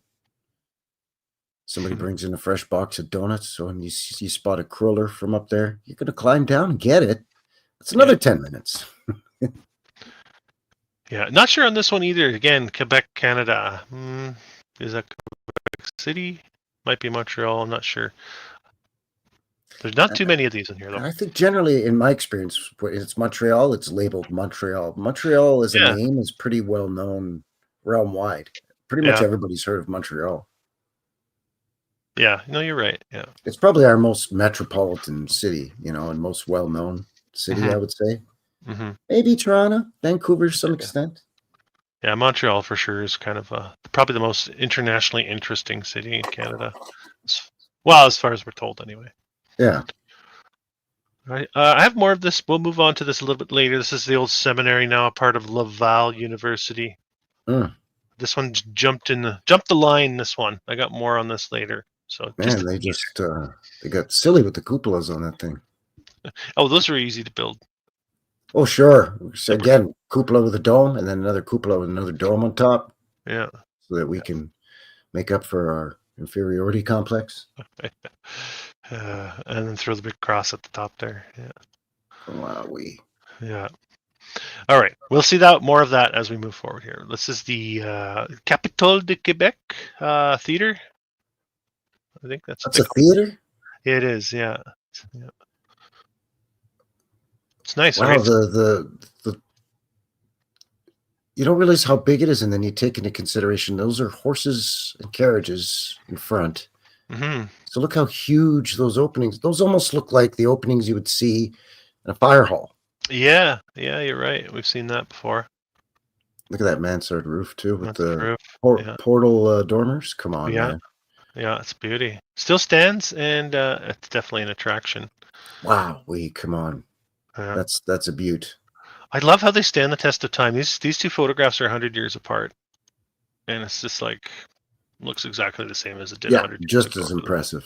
Yeah, there's another shot. Still has all the character. Oh, that's almost from that same angle too. Look at that. Yeah, we go that one and that one. Mm-hmm. 100 years apart. Yeah, easily 100 years, probably more. Beautiful. She's a looker, that one. Whew. Yeah, and you could almost see, what they do to these old buildings, where they take off the top part and maybe they take it all off to this part right here. They take those statues and all that off for sure. Yeah, and then just flatten it, put a tar and gravel roof in there, put some ceiling joists across. And yeah, that's all. It didn't take much. Put a few pockets. Call it the Bank of Montreal building or something, and there you go. Exactly. Yeah. The curve on it's really nice, though. I can see. Yeah. So when they're saying theater, they're saying that it's basically live theater, like it's an Orpheum type theater. It's stage plays and probably musical performances. I think so. Capitole, it's probably got a bit of a reputation. There's a close up of the roof region there. Sheesh. It doesn't age, does it? It just patinas. It doesn't age, it just patinas. Yeah, it's beautiful copper work. It's impeccable. Yeah. That's true. Store the statues in the gardens and the foyers. Good point. Would you catch a show in that theater, Frankie? Absolutely. Well, I got 2 tickets. No. Beauty, eh? Who are we going to go and see? One of these days, we'll do a cross-Canada tour. We'll go and see Rush. Oh, no, we can't. We'll go and see The Hip. Oh, no, we can't. Who's left? That's about it. Bryan Adams? No. Oh, thanks. No thanks. No thanks. Anne Murray? No. Neil Young, maybe if he was with Crazy Horse. Neil Young, Crazy Horse, I'd go and see that. He's got to be 80 now. It's Neil Young. Come on, baby, Neil Young. Oh, I saw a video of Iggy Pop last week. He's got to be around the same age too, and he looked like a zombie. He looks shirt off still on the stage. It's unbelievable. Remember Iron Maiden? Yeah. Oh yeah. Remember Eddie, their mascot that was on all their album covers? Don't remember him that well. That's Iggy Pop. Oh. No, that's what Iggy Pop looks like. Okay, I remember the skeleton now too. Yeah, I've seen it. Now that you tie Iggy Pop to the skeleton, I can visualize the cover of the Iron Maiden albums. Isn't that funny? Oh man. Or here's the Parliament building. I actually pulled it up on Google Images, but that's fine. You no. Get what I'm saying. Throw it in there. Let's get it in there. Is it going to let me? Well, then it might kick you out. That's okay. I can come back in. Yep, that's what I was picturing. There's Iggy Pop. Yeah, that's right. That's exactly what he looks like right now. Like if you were to go knock on his door, first of all, you're waking him up. He fell asleep on the couch. Yeah. Yeah. You knock on his door, and this is what he looks like when he answers the door. Yeah, Yeah, what do you want? scary. Sorry, Ig. Sorry, Ig, dude. Sorry. Oh man. Sorry. Sorry, buddy. Scary guy. Scary. Got some good tunes though. Yeah. Yeah, you're right. And is this another preview? I thought I had sorted this area of my file. This is the Parliament building, which we'll get to as well. No slouch, this one. No slouch. Oh yeah, come on. Again, look at the roof. Roof? Both work. Beautiful. Yeah. Allah. Courthouse. What's going on here? Oh no, these are all just previews. We'll see some live, more recent. These all still stand, so we'll see them as we move forward as well. Built on a crazy sloping street, so you get those tiny windows that turn into massive windows by the time you get to the back of the building. Ridiculous. Yeah. Palais de Justice. Yeah, and it says Quebec, so yeah, they probably were just calling it Quebec in the old postcards. Yeah. It's, there's a few places that are confusing like that. Mm-hmm. Quebec in Quebec, New York in New York. Mm-hmm. Yeah, New York's tricky. Then, of course, you've got Kansas City, Kansas, and Kansas City, Missouri. Is that right? Yeah. Then there's Sault Ste. Marie and Sault Ste. Marie, but they're spelled differently. Sault Ste. Marie. I always said, yeah. That's right, Salt. There's a good example of the roofs that they put in after the fact, too. You can see on this bricker that's been flattened, I would suggest. Yeah, and they just put a little slope in, get the drainage going down there. Oh, yeah, there's definitely lighthouses in Quebec, Vaughn. Absolutely. Montreal, Quebec, all up and down the St. Lawrence. Take a look at the infrastructure, though. Look at all the roads, right? Brick roads, slopage, drainage. Everything here. This is all, to me, all looks like it's been damaged, a lot of these materials. Seeing a lot of what I would call scorching. Yeah. Especially in the upper left corner of that building with the red trim. Yep. Mm-hmm. And then some look like they still have retained the exact brick shape, and some are starting to venture off into other odd shapes. The Citadel, one of the entrances to the Citadel. Outstanding. I mean, and the narrative that they will tell you is this is a military installation. So why do you have to have it so fancy just for, your British or later Canadian infantry to be marching through there? And do they even use that door? You know what I mean? Like, it's just... Yeah. And why the columns? Just for the hell of it? Yeah. Where are you getting all this from? Must be. They got money and time to spare, I guess. I don't know. Je me souviens. What does that mean again? That's the motto. That's basically, I remember myself. I remember my heritage. Okay. Well, interesting. It's a tip of the hat to their Frenchiness, French culture. You'll remember whatever narrative we tell you to remember. It goes way back, eh? The French, eh? Everybody claims their superiority by saying how much further back they go than the next guy. That's right. That's how that works. That's exactly right. Who can dig deeper, right? My lineage can be traced to the 13th century.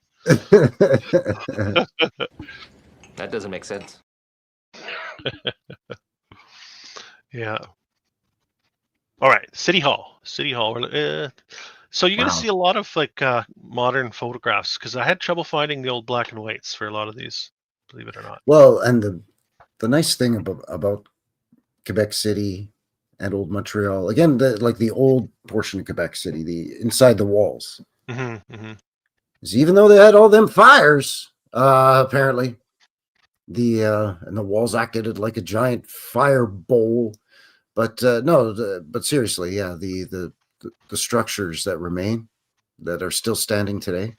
And of course, with it being capital, they get a lot more money thrown at them, right? That's sort of the case here in Alberta with Edmonton being the capital city.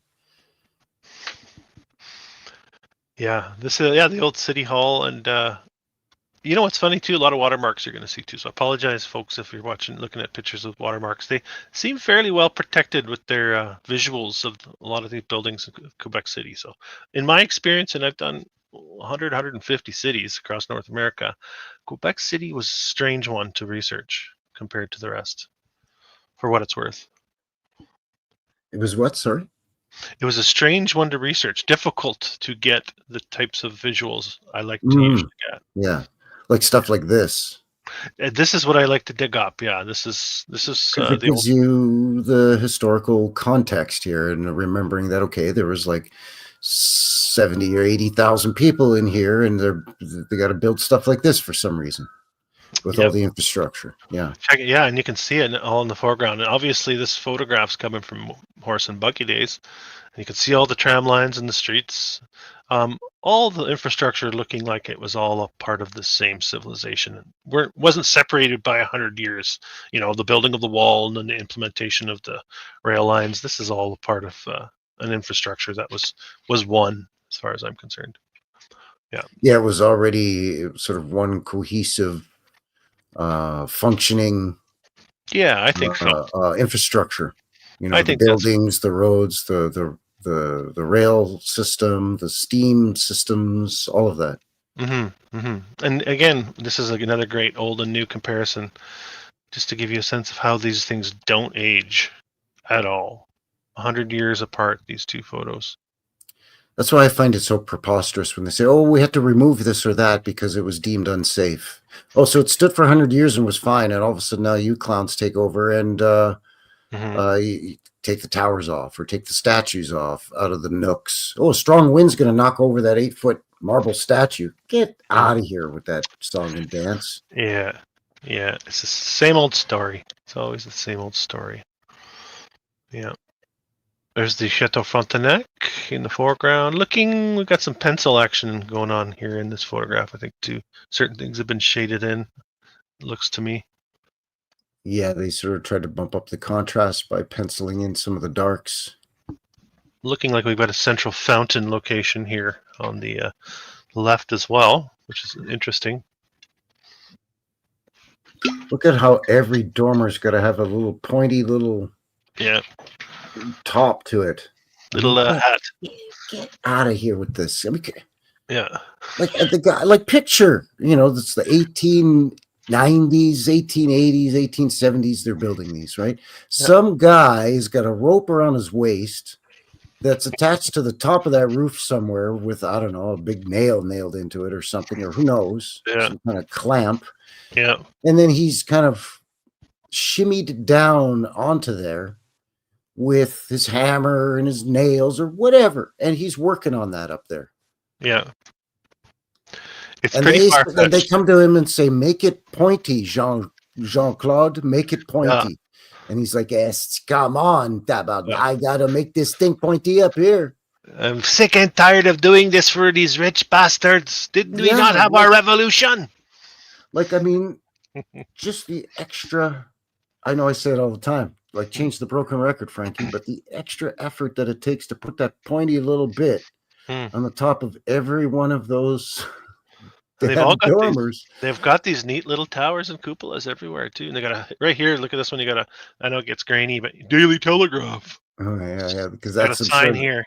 I'm sure that's why that building was built with those cupolas and domes, so that you could have a telegraph service in there. Yeah, we got to get the dome on top of the telegraph building. Quick. See, I got to send my Nana a telegram to let her know I'm getting married, but oh no, wait, that building doesn't have a dome on it. I'm not going in there to send them to get a telegram sent. I don't trust them unless they have a dome. Yeah. The courthouse. I think I showed this earlier briefly. Watermarks. Black and white. Yeah.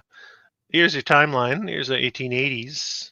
And just a quick hop back over to the population demographics. Just to refresh on that. 1880s, 60,000 people living in Quebec City, and keep all that in mind as we look at the upcoming. Not much of a population growth between the 1870s, 80s, and 90s either. It's kind of stagnant there. So we'll keep that in mind when we look at how massive these structures are. See, my parents live in a small city here in Alberta that's about 65,000, 75,000 people. And there's no building that's even a third that size in that whole city. Yet at a time before we had all the technology to build the way we do these days, they were knocking Like these even things their city hall is a 3-story building, and it's maybe a quarter of that size of this thing. Yeah. Let's take a closer look at the front of this. Just in case you thought it was just a smooth surface. Not quite, eh? Sheesh. Not quite. Just all the time in the world just to be dink, dink, dink, chiseling away. Or, I mean, even if they were poured in molds, it's still going to be lugged up there, mounted up in there, finished. Yeah. 1880s. Jeez, man. Was this the courthouse or the city hall? I cannot remember. Wow. Look at that. It's beautiful. Yeah. But we will move on to the Ursuline Convent. And we saw this in that drawing bird's eye. Remember in the beginning there? Yes. Yep. I remember. Yeah. Take a look at the date on this one. 1639. 1639. Yeah, well, now that's Wikipedia, of course. I mean, and we're taught to say, well, it's Quebec, it's out east. Of course, it's going to be much earlier. But we all know how the timelines have been fudged around. We don't even have a population for that time frame. No, so it could have been like 6 people. Like we don't. It was the nuns that built it. The Ursuline always have that. The nuns themselves built it. They're good builders, the nuns. Because they're tough ladies. Look how big this thing is. They're strong. This is massive. Actually, they're just good fundraisers, and somebody else built it. Is the thing, like manually built it. Yeah, they're just the ones that browbeat everybody into giving up their hard-earned cash. And this is the interior of the chapel in the Ursuline Academy. Sheesh. Again, just no expense spared. No, all the time in the world. What do we got here? Little angel faces. Little angel faces. Little cherubim all in there. Sure, why not? Why not? I got a local carver who does those back in the 1600s. Right? Look, it's balcony too. Right? You got an upper balcony area. Why not? And then the ceiling is still, 40 feet up from that upper balcony. Wow, man. Yeah, at some point they must have been saying, "Can we not just take all the wood for the scaffold and build our own home with it?" Maybe maybe that was the deal. Yeah, when you're done, you get to keep the wood from the scaffolding. And these are these construction workers. Well, I'm already a builder. See, I can build my own house. It'll survive the fire. Well, yeah, because it's the fireproof wood. Yeah. Hey, I'm smart. I'm not going to use that flammable stone, huh? Yeah. The Hotel Dieu. This is, I think, what we saw in the beginning. Hotel Dieu. I think used as a hospital. I don't think. Here, still stands. Yes, yeah. Yes. Yeah, you're familiar with this? Hotel Dieu is God, the God Hotel. Dieu is God in French. Okay. Yeah. I think so. Mon Dieu. Yeah. I think I have a timeline on this somewhere too. And there's like an old version, supposedly, of the Hotel Dieu. Yeah, it's basically a church-run hospital, from what I understand. That's kind of what I gathered from my research too. And I thought I had the timeline on that one, but maybe not. Nice looking structure, though. Right. Again, that Canadiana that we're told, with the extreme angled mansard roof, probably green, and then the towers with the conical domes and all of that. And again, all of those dormers have that little pointy hat on them. Look at the corner one here. That's like a Nazi helmet. Oh, easy now. Sorry, I just screwed any sort of traction. This is gonna get.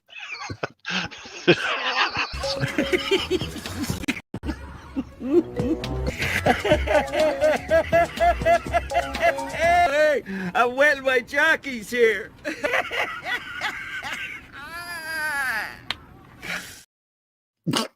Well, we're not in it for the ratings, so you know.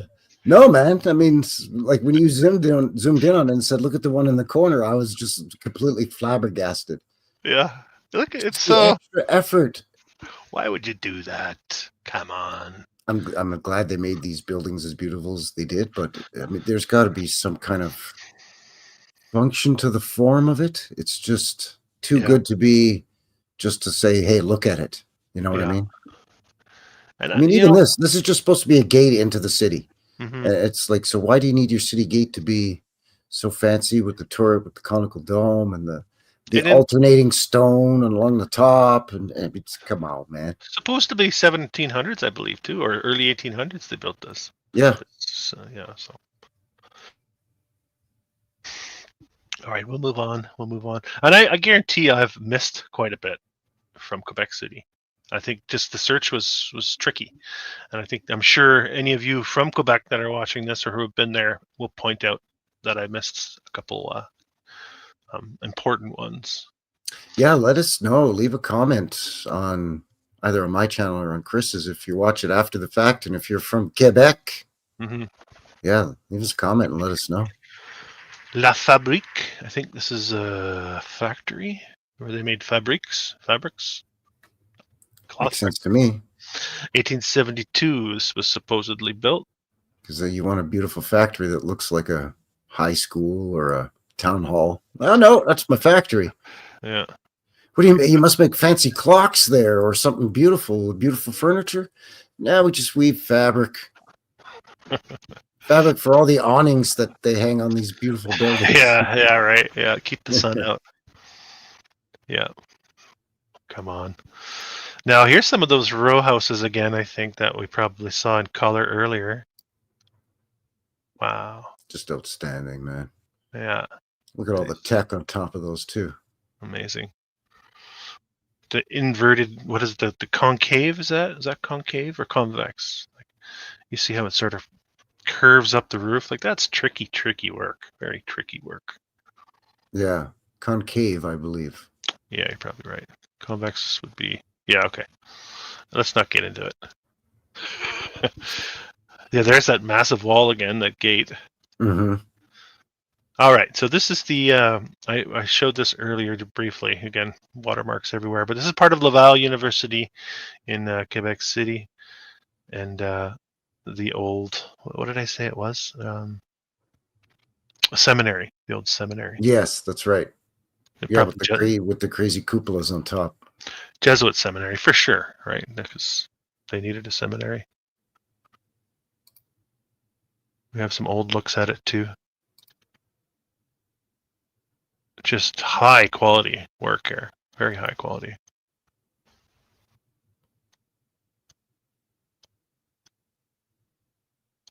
There's a nice look. Think of like how carefully they have to craft all of those angles. As you said, it's very difficult. But also you got to think you don't want water, ice, and snow. Don't forget, this is Quebec. This is Canada. And Quebec is north of Montreal. Mm-hmm. Northeast of Montreal. So, they have a bloody winter festival there. You get some snow and ice is what I'm trying to say here, bud. Yeah. So, like, with all those dormers and all those angles and everything, they've also got to be carefully crafted to avoid all of that moisture getting in there. They also have these, what sometimes look like chimneys with that half circle top. You see on some stuff. It's certainly not a chimney, I don't think, unless it's been modified and turned into one. No, I think a lot of that has to do with the old air exchange system, where they could open flues that are in, sort of, for lack of a better word, ductwork that ran through the walls, and it was attached to the, the whole steam system and everything. And by opening flues and angling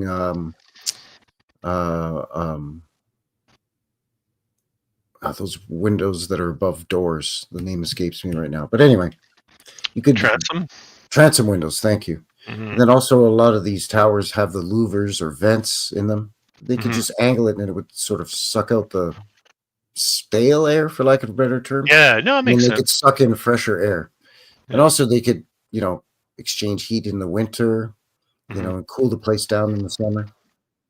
I wonder what this is even made of. What kind of metal or painted metal or I don't know. It's just anyway. In kind. Yeah, beautiful. Laval, part of Laval University now. Yeah. This is a Methodist church. I just thought I'd throw it in there because looks like it's 500 years old. It does.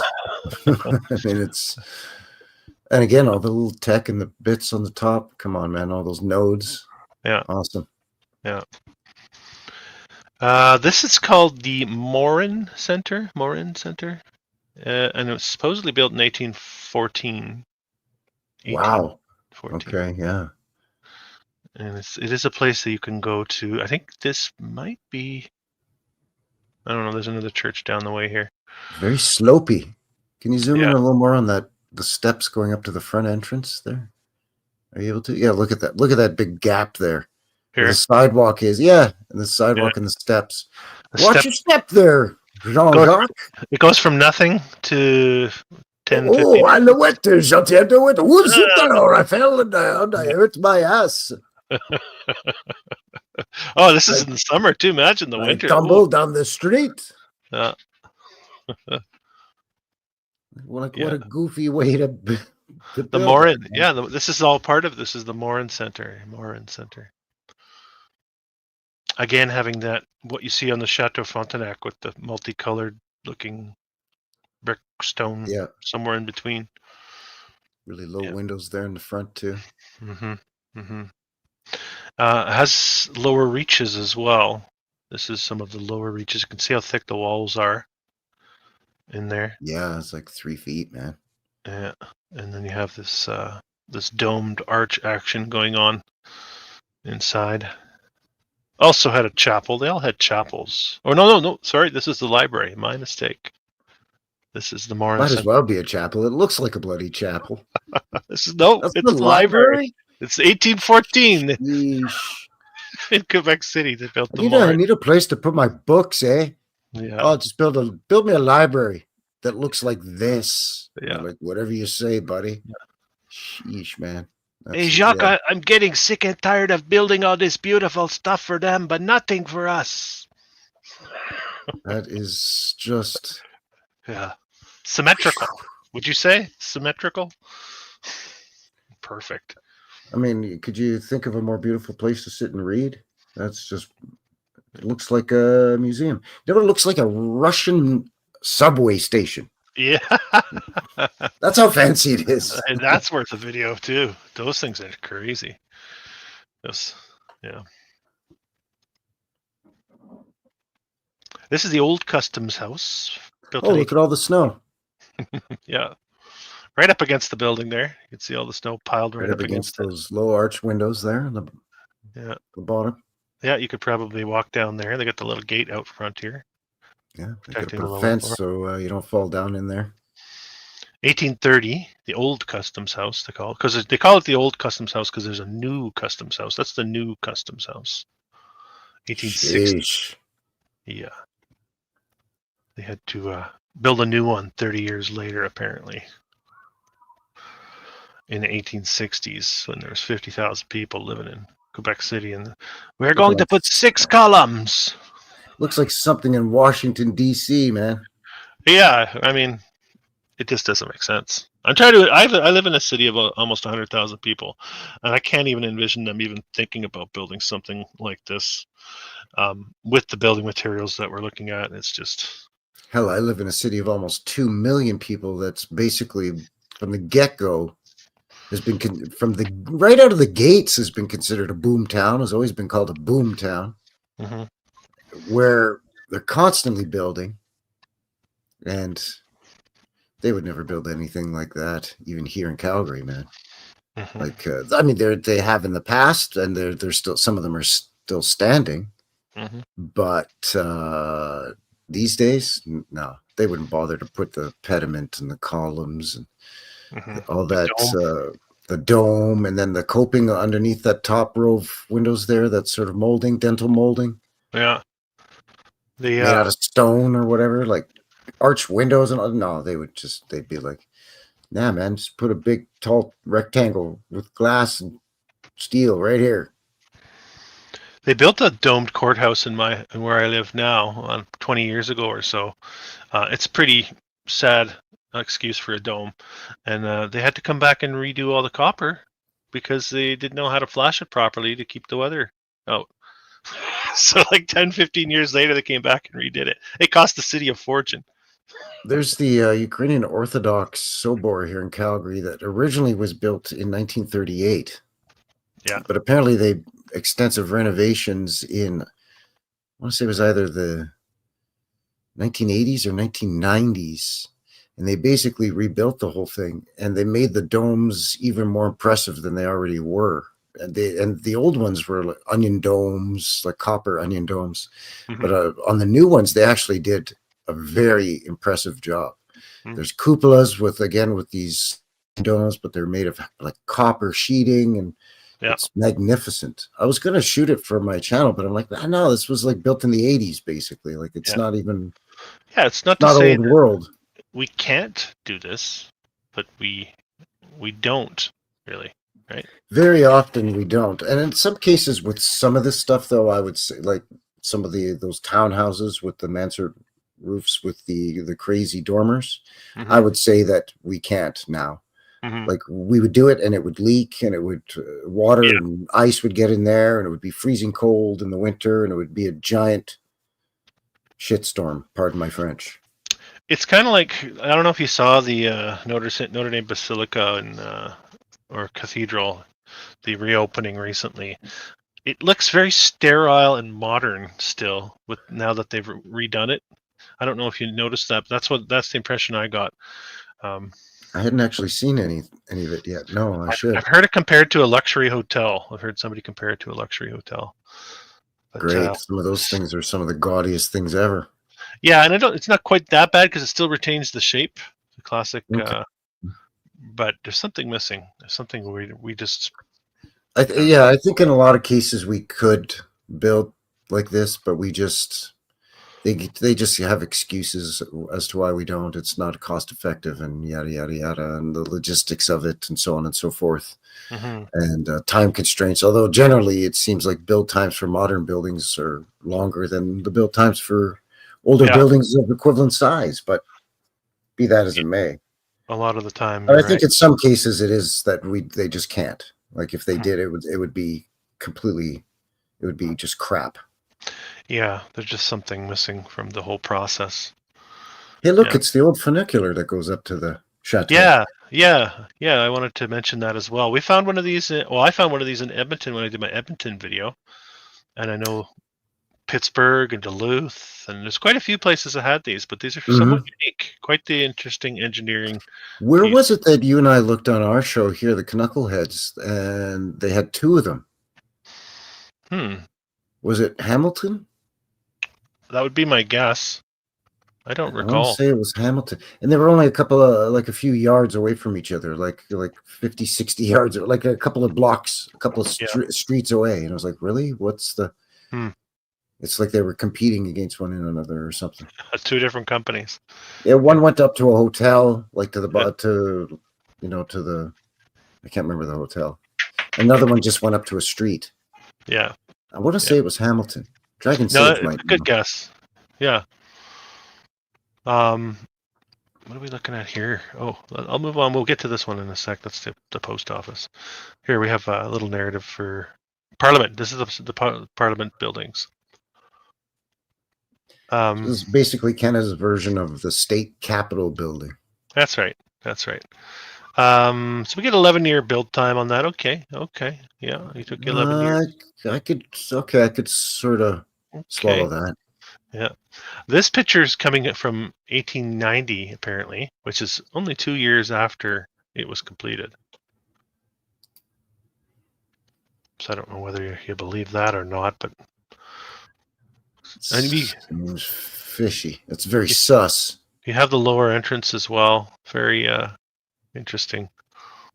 Very prominent looking structure there. Look at this. Look how, as I zoom down on it, you can reminding me of the Star Fort that we looked at earlier. That just more of this probably is a part of this structure, you know. Yeah, there's earthenworks that are covering up, like they've either moved earth to cover it or mud flood or something. Yeah, it's just something there. There's another look, modern day look at. It's a nice looking building. Yeah, Definitely. it's beautiful. They've Yeah, modernized. she's a beauty, eh? Look at it. Oh yeah. Oh yeah. So it's like it's the very top almost looks like a crown.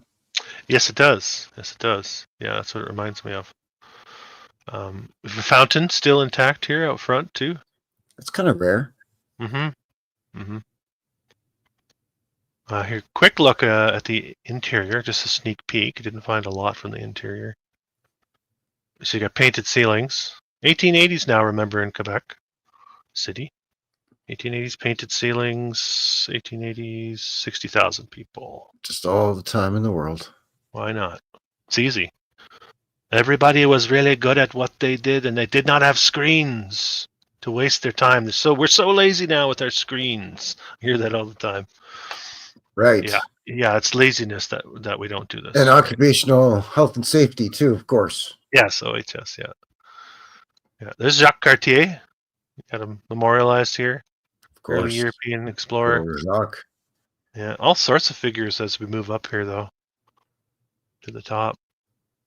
And the crown on top. Beauty. She's a beauty. For sure, bud. Look at that. Mm-hmm. Outstanding. And there it is again. It's actually a lot bigger than it seems when you see it just from the front there. There's a lot more building. The big square. I can see how much building there is. There's something on the inside that's probably difficult to access too. The courtyard there. Yes. Yeah. It's funny how a lot of old world structures like that seem to have more of a function rather than it being, let's say, a residential building or something. They have those inner courtyards. Mm-hmm. You see this a lot. There's some cities in Europe that have that. If you look from above, you can see that they're square or rectangular with an open area. Yeah, Paris and London, I think both of them have, mm-hmm. if I'm not mistaken. I'm sure there's many more. I'm sure there's a lot in Germany and so on. Mm-hmm. There's that Methodist church we looked at earlier. I just thought this was an interesting representation of the old and the new. The contrast. Yeah, what an eyesore that thing on the right is. Like, somebody should tear that down. So I hope that burns down. It melts down. It's all glass. It's that flammable glass, just like the Crystal Palace in London. Speaking of London, That's right. Yeah, the Crystal Palace. Actually, Toronto's Crystal Palace burnt down too. Yeah, an interesting part of the old world narrative, to be sure. Here's the post office. Let me get the date. I have it on the next one here. 1873. They put this one up. The old post office. Yeah, what a beauty. They're busy in the mid 1800s, don't you think? Like early to mid. Well, and when you're sorting letters, you gotta have dormers that have portal windows in them. Yeah, it's a must. Let's see. Did they change it? I wonder. Have they changed it? Oh, let's look.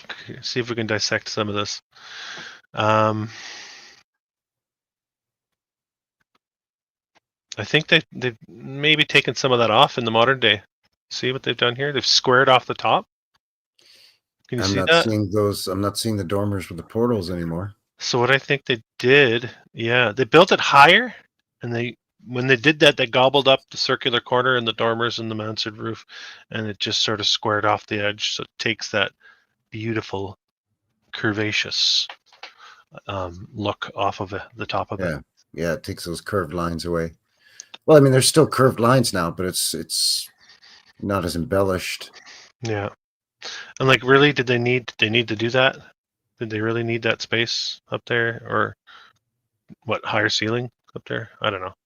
Anyway, yeah, it's nonsense. I can't think of what a justification would be on that, because it's an extra expense to do that. Yeah. Unless you want to hide something. They're trying to hide something, or they were having trouble maintaining it because they didn't know how to do it. Railway station. Some very steep roofs. Gare du Palais. Gare being garage station, right? Gare. Go to Paris, you go to Gare du Nord or Palace Station. Yeah. Built in 1915 by the CPR, we're told. We are told. And the good old Canadian Pacific Railway, even way out in the Atlantic area. 1918, you think? I don't know. Looks a lot like the rest of what we're seeing. Yeah, I'm thinking maybe it was redesignated in 1918. Maybe that's when they finished their renovations and renovated it. Got the old Via Rail on the front here. I bet you originally that was a different building and they just scooped it up. Yeah. I mean, it's the railway after all. Well, to think they're building like this in 1915 in Quebec City, it's like, well, if they could do that then, we should be easily being able to pull this off in the modern day. Yeah. With all this stuff going on here, and like, who's ordering those pieces?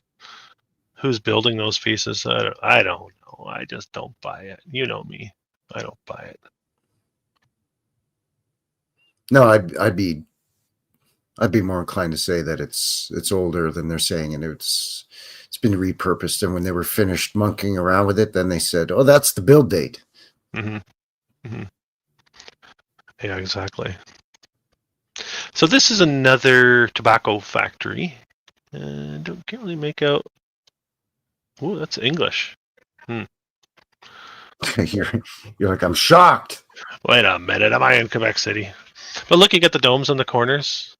Yeah, well, you know, because you're making cigarettes. It's got to be fancy.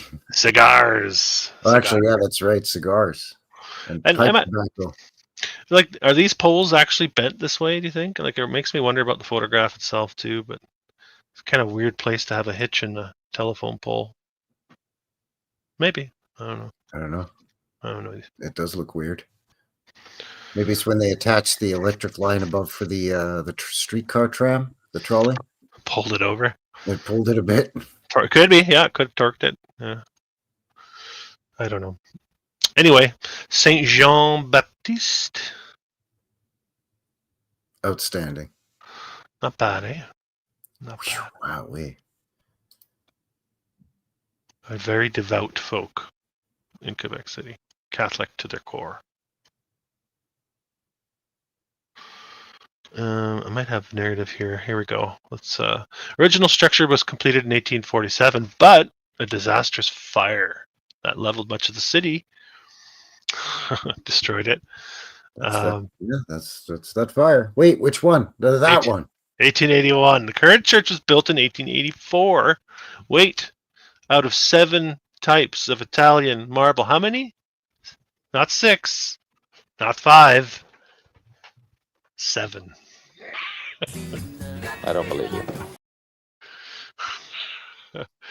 Anyway, you guys can you can do the Wikipedia and get more narrative on the Saint Jean Baptiste Church if you want. There it is. And you know, at the time they spent so much time on the exterior on this one, Frankie, that they didn't do a whole lot on the inside to make it. Yeah, they kind of just speed run through the interiors. I bet. Yeah. Yeah, they blew the budget, right? So all the sure. I mean, rafters. Yeah. Just kidding. There's the inside of the Saint Jean Baptiste Cathedral. Thought we wouldn't notice, but we did. Quebec City. I told you it was a gem. It's a gem, isn't it? You have more gold in there. Gold and wood. I want it all gold and all wood. Now, look at that, man. Look at all this stuff hanging from the ceiling. It's like, what is all that, man? I noticed they said the fire was in 1881 and it was rebuilt like in 1885. Like, is that when they started building it? Is that when they finished building it? Did it only take the 1 year? You know, it's thin, paper thin. There's no way that this would take a year. Of course, they would try to tell us that. Yeah. with a pipe organ, of course, in the background there. But That's outstanding, man. yeah, something else. We are closing in on the end of the file here for Quebec City. So those of you that are still with us, I certainly appreciate you guys joining us for this Knuckleheads episode 14. 82 of you watching between the two channels. Cool. So thank you very much. Really appreciate all that support. Yeah. That's very, very, very kindly of you. If you haven't already, give a couple of fellas the thumbs up. Do all the other things. It'd be great. Make sure you're still subscribed because, shenanigans. You never know, right? You never know. Here's a nice look at the what they have to do with the streets and all the rest of that. Walled off lower regions. Yeah, that was silly. I have this labeled as a seminary. I don't think it's the same one as the Laval Seminary. Another seminary, I guess. And another this is female prison. Sorry. Whoa, I almost confused a seminary with a female prison. That would be a terrible mistake. Oh wow! You don't want to mix up those buses. Ship these ones. Where are these ones going? The seminary. Yeah, send them to the seminary. You know what? They say they built this one in the 20s, I believe. 1920s. Like, I'm having trouble swallowing that pill. It's a tough one. It's not going down. It's got too many hallmarks of. It's just got too many hallmarks of older buildings. Who's engineering this kind of stuff on the corner here? Back then. Yeah. Come on. And then all that stacked brick between floors and stuff too. Like, come on. Come on, man. Anyway, it's a women's prison, so it's a nice women's prison. We'll move on. There's no yard. There's no walled yard, fenced yard. I guess you're not allowed to go outside in the women's prison. Good point. You'd think there'd be at least some sort of chain link doohickey. Something. Yeah, right. The Saint Anne de Beaupré Basilica. Now, my son went to this one. This is on the tour. Mm-hmm. When you go there. Again, with the low entrance. Yeah, and then you got to go up 11.4 million stairs to get into the main door, which is impressive, but I bet you originally that door was way taller, like street level all the way up to where it is. Yeah.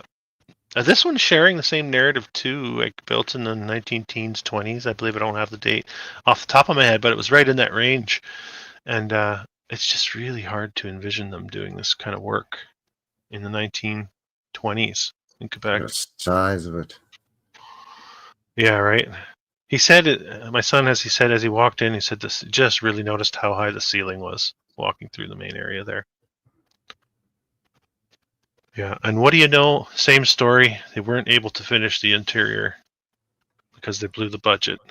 Bummer. This is all they could come up with. You have just big giant columns with these capitals on them and stuff. Sheesh. And then the ceiling is just redonkulous, of course. Just put every square inch going to be covered with something, right? Like, to give you an idea of the height of those ceilings, look at the pews, like the backs of the pews where you would sit. Mm-hmm. And then look way up. Yeah, right. Wow. They got a little ugly looking fountain out front, if you ask me. That's not an old world fountain at all. But strange story on this one, though. I'm really surprised that it's such a recent in our timeline.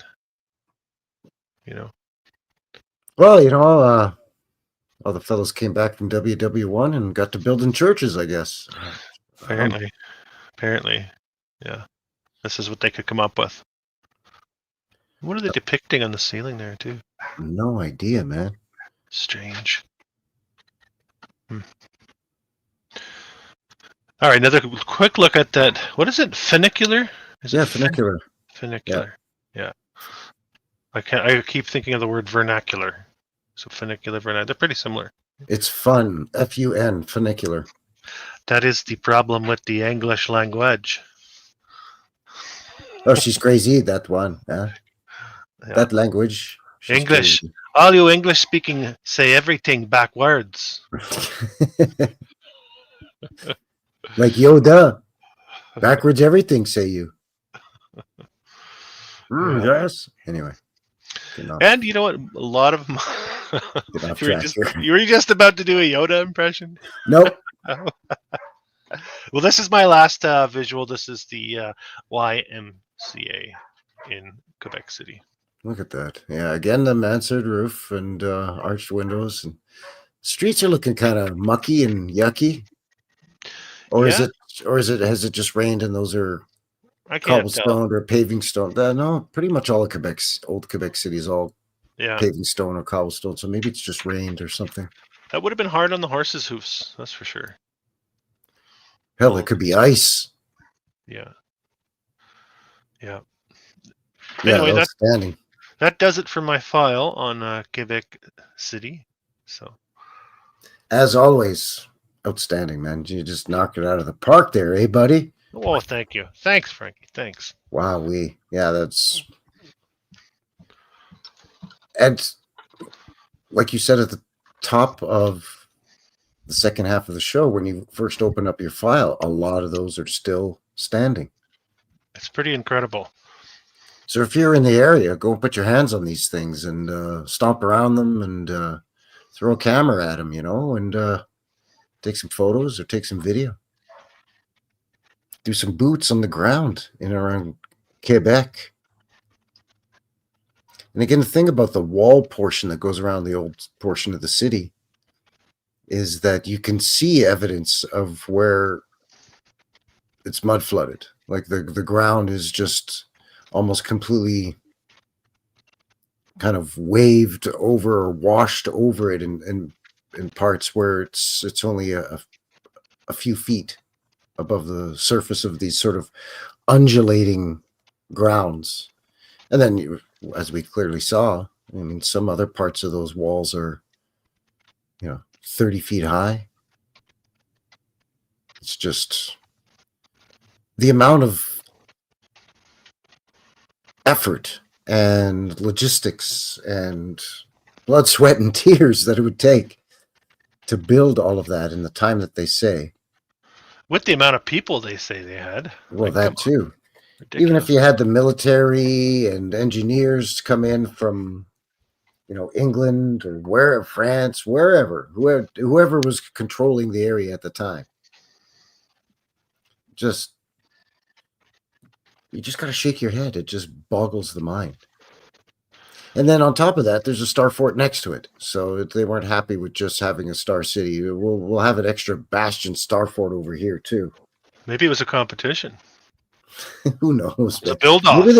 Maybe they were all connected in one big, huge star formation at one point. We've seen that before too, where portions have been covered up, but you can see remnants of where they connect to other arms or angles of other star forts that are sort of close by, but not immediately next to each other. Like a few hundred yards or even a couple of thousand yards away from each other.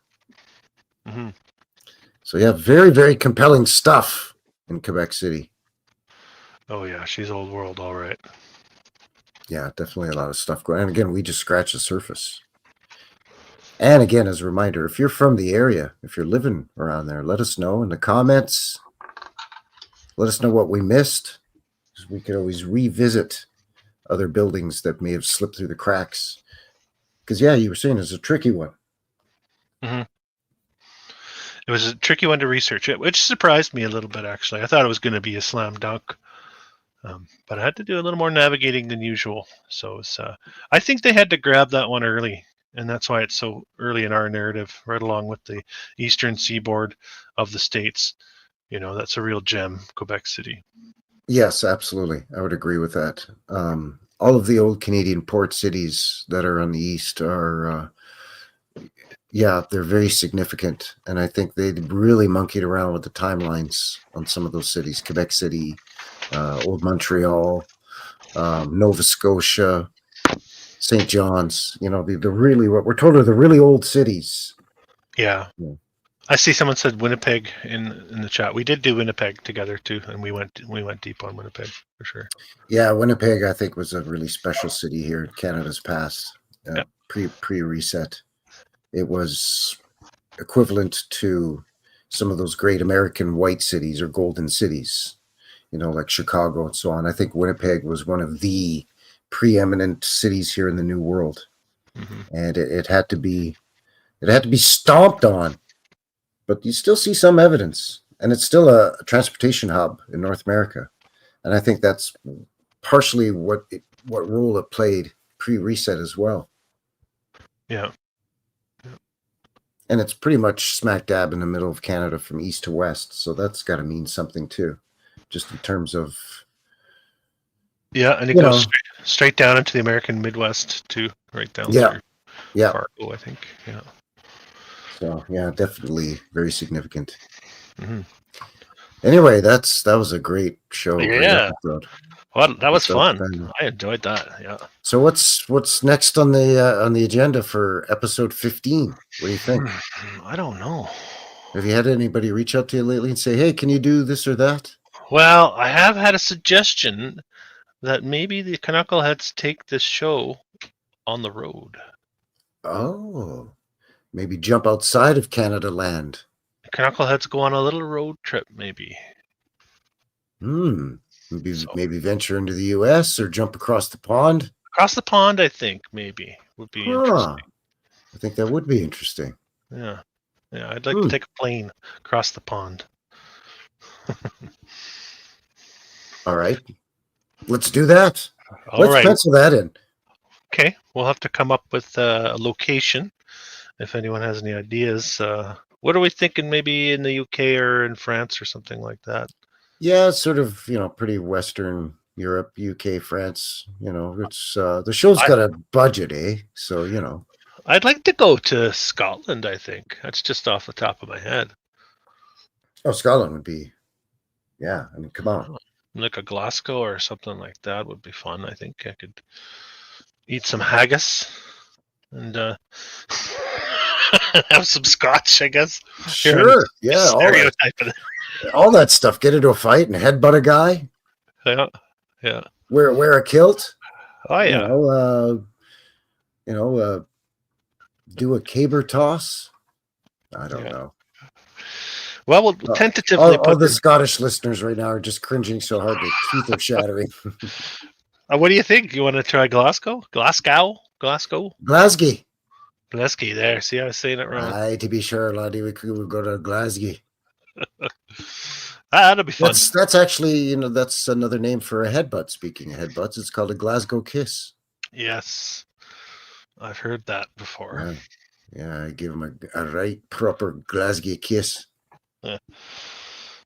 Yeah, okay, that sounds like a plan. Well, and there's a link to Canada land and Scotland anyways, right? Our first PM was Scottish, and there's big Scottish settlements, and a lot of the early pioneers that pushed westward were Scottish. A lot of the RCMP were Scottish. The railroads, Scottish. East Coast, too. A lot of Scots influence there. The beer barons, they were Scottish. Yeah. The Scotch barons. Oh, the Scotch barons were definitely Scottish, eh? No, wait, they were Irish. No, they were Irish.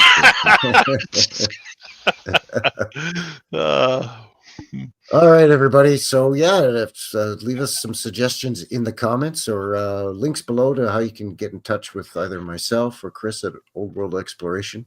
So you could shoot us a line and say, hey, why don't you guys do Sault Ste. Marie and Sault Ste. Marie? Yeah, we could. Well, we're open to anything, really. And I want to say thanks again for those of you guys that are joined us tonight live. And, of course, thanks to anyone that's watching this recorded version as well. It's a lot of fun. Frankie and I are having a lot of fun chatting with each other. It just makes it worthwhile seeing you guys in the chat and knowing that you're enjoying what we're doing here as well. This is kind of, it turned out to be a very fun side project for both of us, where we get to kind of explore Canada together and present it to you folks. And you folks have been really receptive to goofing around with a couple of knuckleheads and poking holes in the narrative here of the new world and up in the Great White North, eh? Yeah. So yeah, keep them coming. Keep the suggestions coming. And we'll definitely be treading into some uncharted waters, at least for us. Couple of knuckleheads over here in Canada, over in Western Canada, even. I'm a touch nervous to take the I'm flight, scared. but I'm a little scared. It's going to be a heck of a trip. it's the farthest from home I've ever been. We're going to probably have to fly from here to Toronto, and then from there to Yeah. over to wherever. Edinburgh. Edinburgh or Glasgow or Probably Glasgow. I'm sure you could fly straight to Glasgow. It's too bad they don't have airships. We could take a nice leisurely, luxurious air cruise. Yeah, that would be an enjoyable mode of transportation. Oh yeah, they had dining halls and live entertainment and music and sleeping quarters and lounge areas. Come on, man. It's like a hotel in the sky. It would have been fantastic. Yeah. No, we're going to stick you in metal tubes and shoot you across the sky, and we're going to make you take your shoes off before you get on the plane. And shoes? That's it? Maybe you'll get a sandwich on the flight. Maybe if we don't run out, or we'll just tell everybody we ran out, but we really didn't have any to begin with. Anyway, on that note, I think that's it for the show, eh? Sounds good. Was a blast. So, yes. So thanks again, everybody, and thanks to you, Chris. Really appreciate it as always.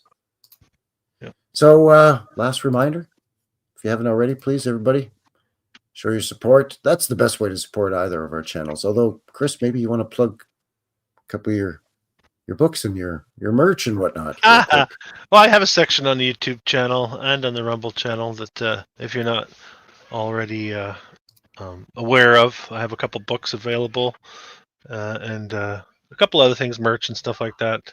So I did provide ways for people to support what I do here on online, because it is fairly time consuming, and it's nice to be compensated and appreciated, and it's nice to provide something tangible in exchange as well too. So yeah, you get a little something. It's just in time for the holidays, or well, maybe a little after the holidays if you're ordering now. Wow. Yeah, okay, that's true, especially here in Canada with the postal strike right now. So that's convenient over the holidays. It's like the 6th time in my lifetime that these buggers have done it, at least. We bookended this broadcast with the griping about the postal strike. We did it on the front end, and we're doing it here on the back end. So. See, life is like a circle, buddy. Yeah. As above, so below, and what goes around comes around, and everything's cyclical and stuff. And on that, we'll see you on the next one. Thanks again, everybody. See you guys. Thanks, bud. Cheers.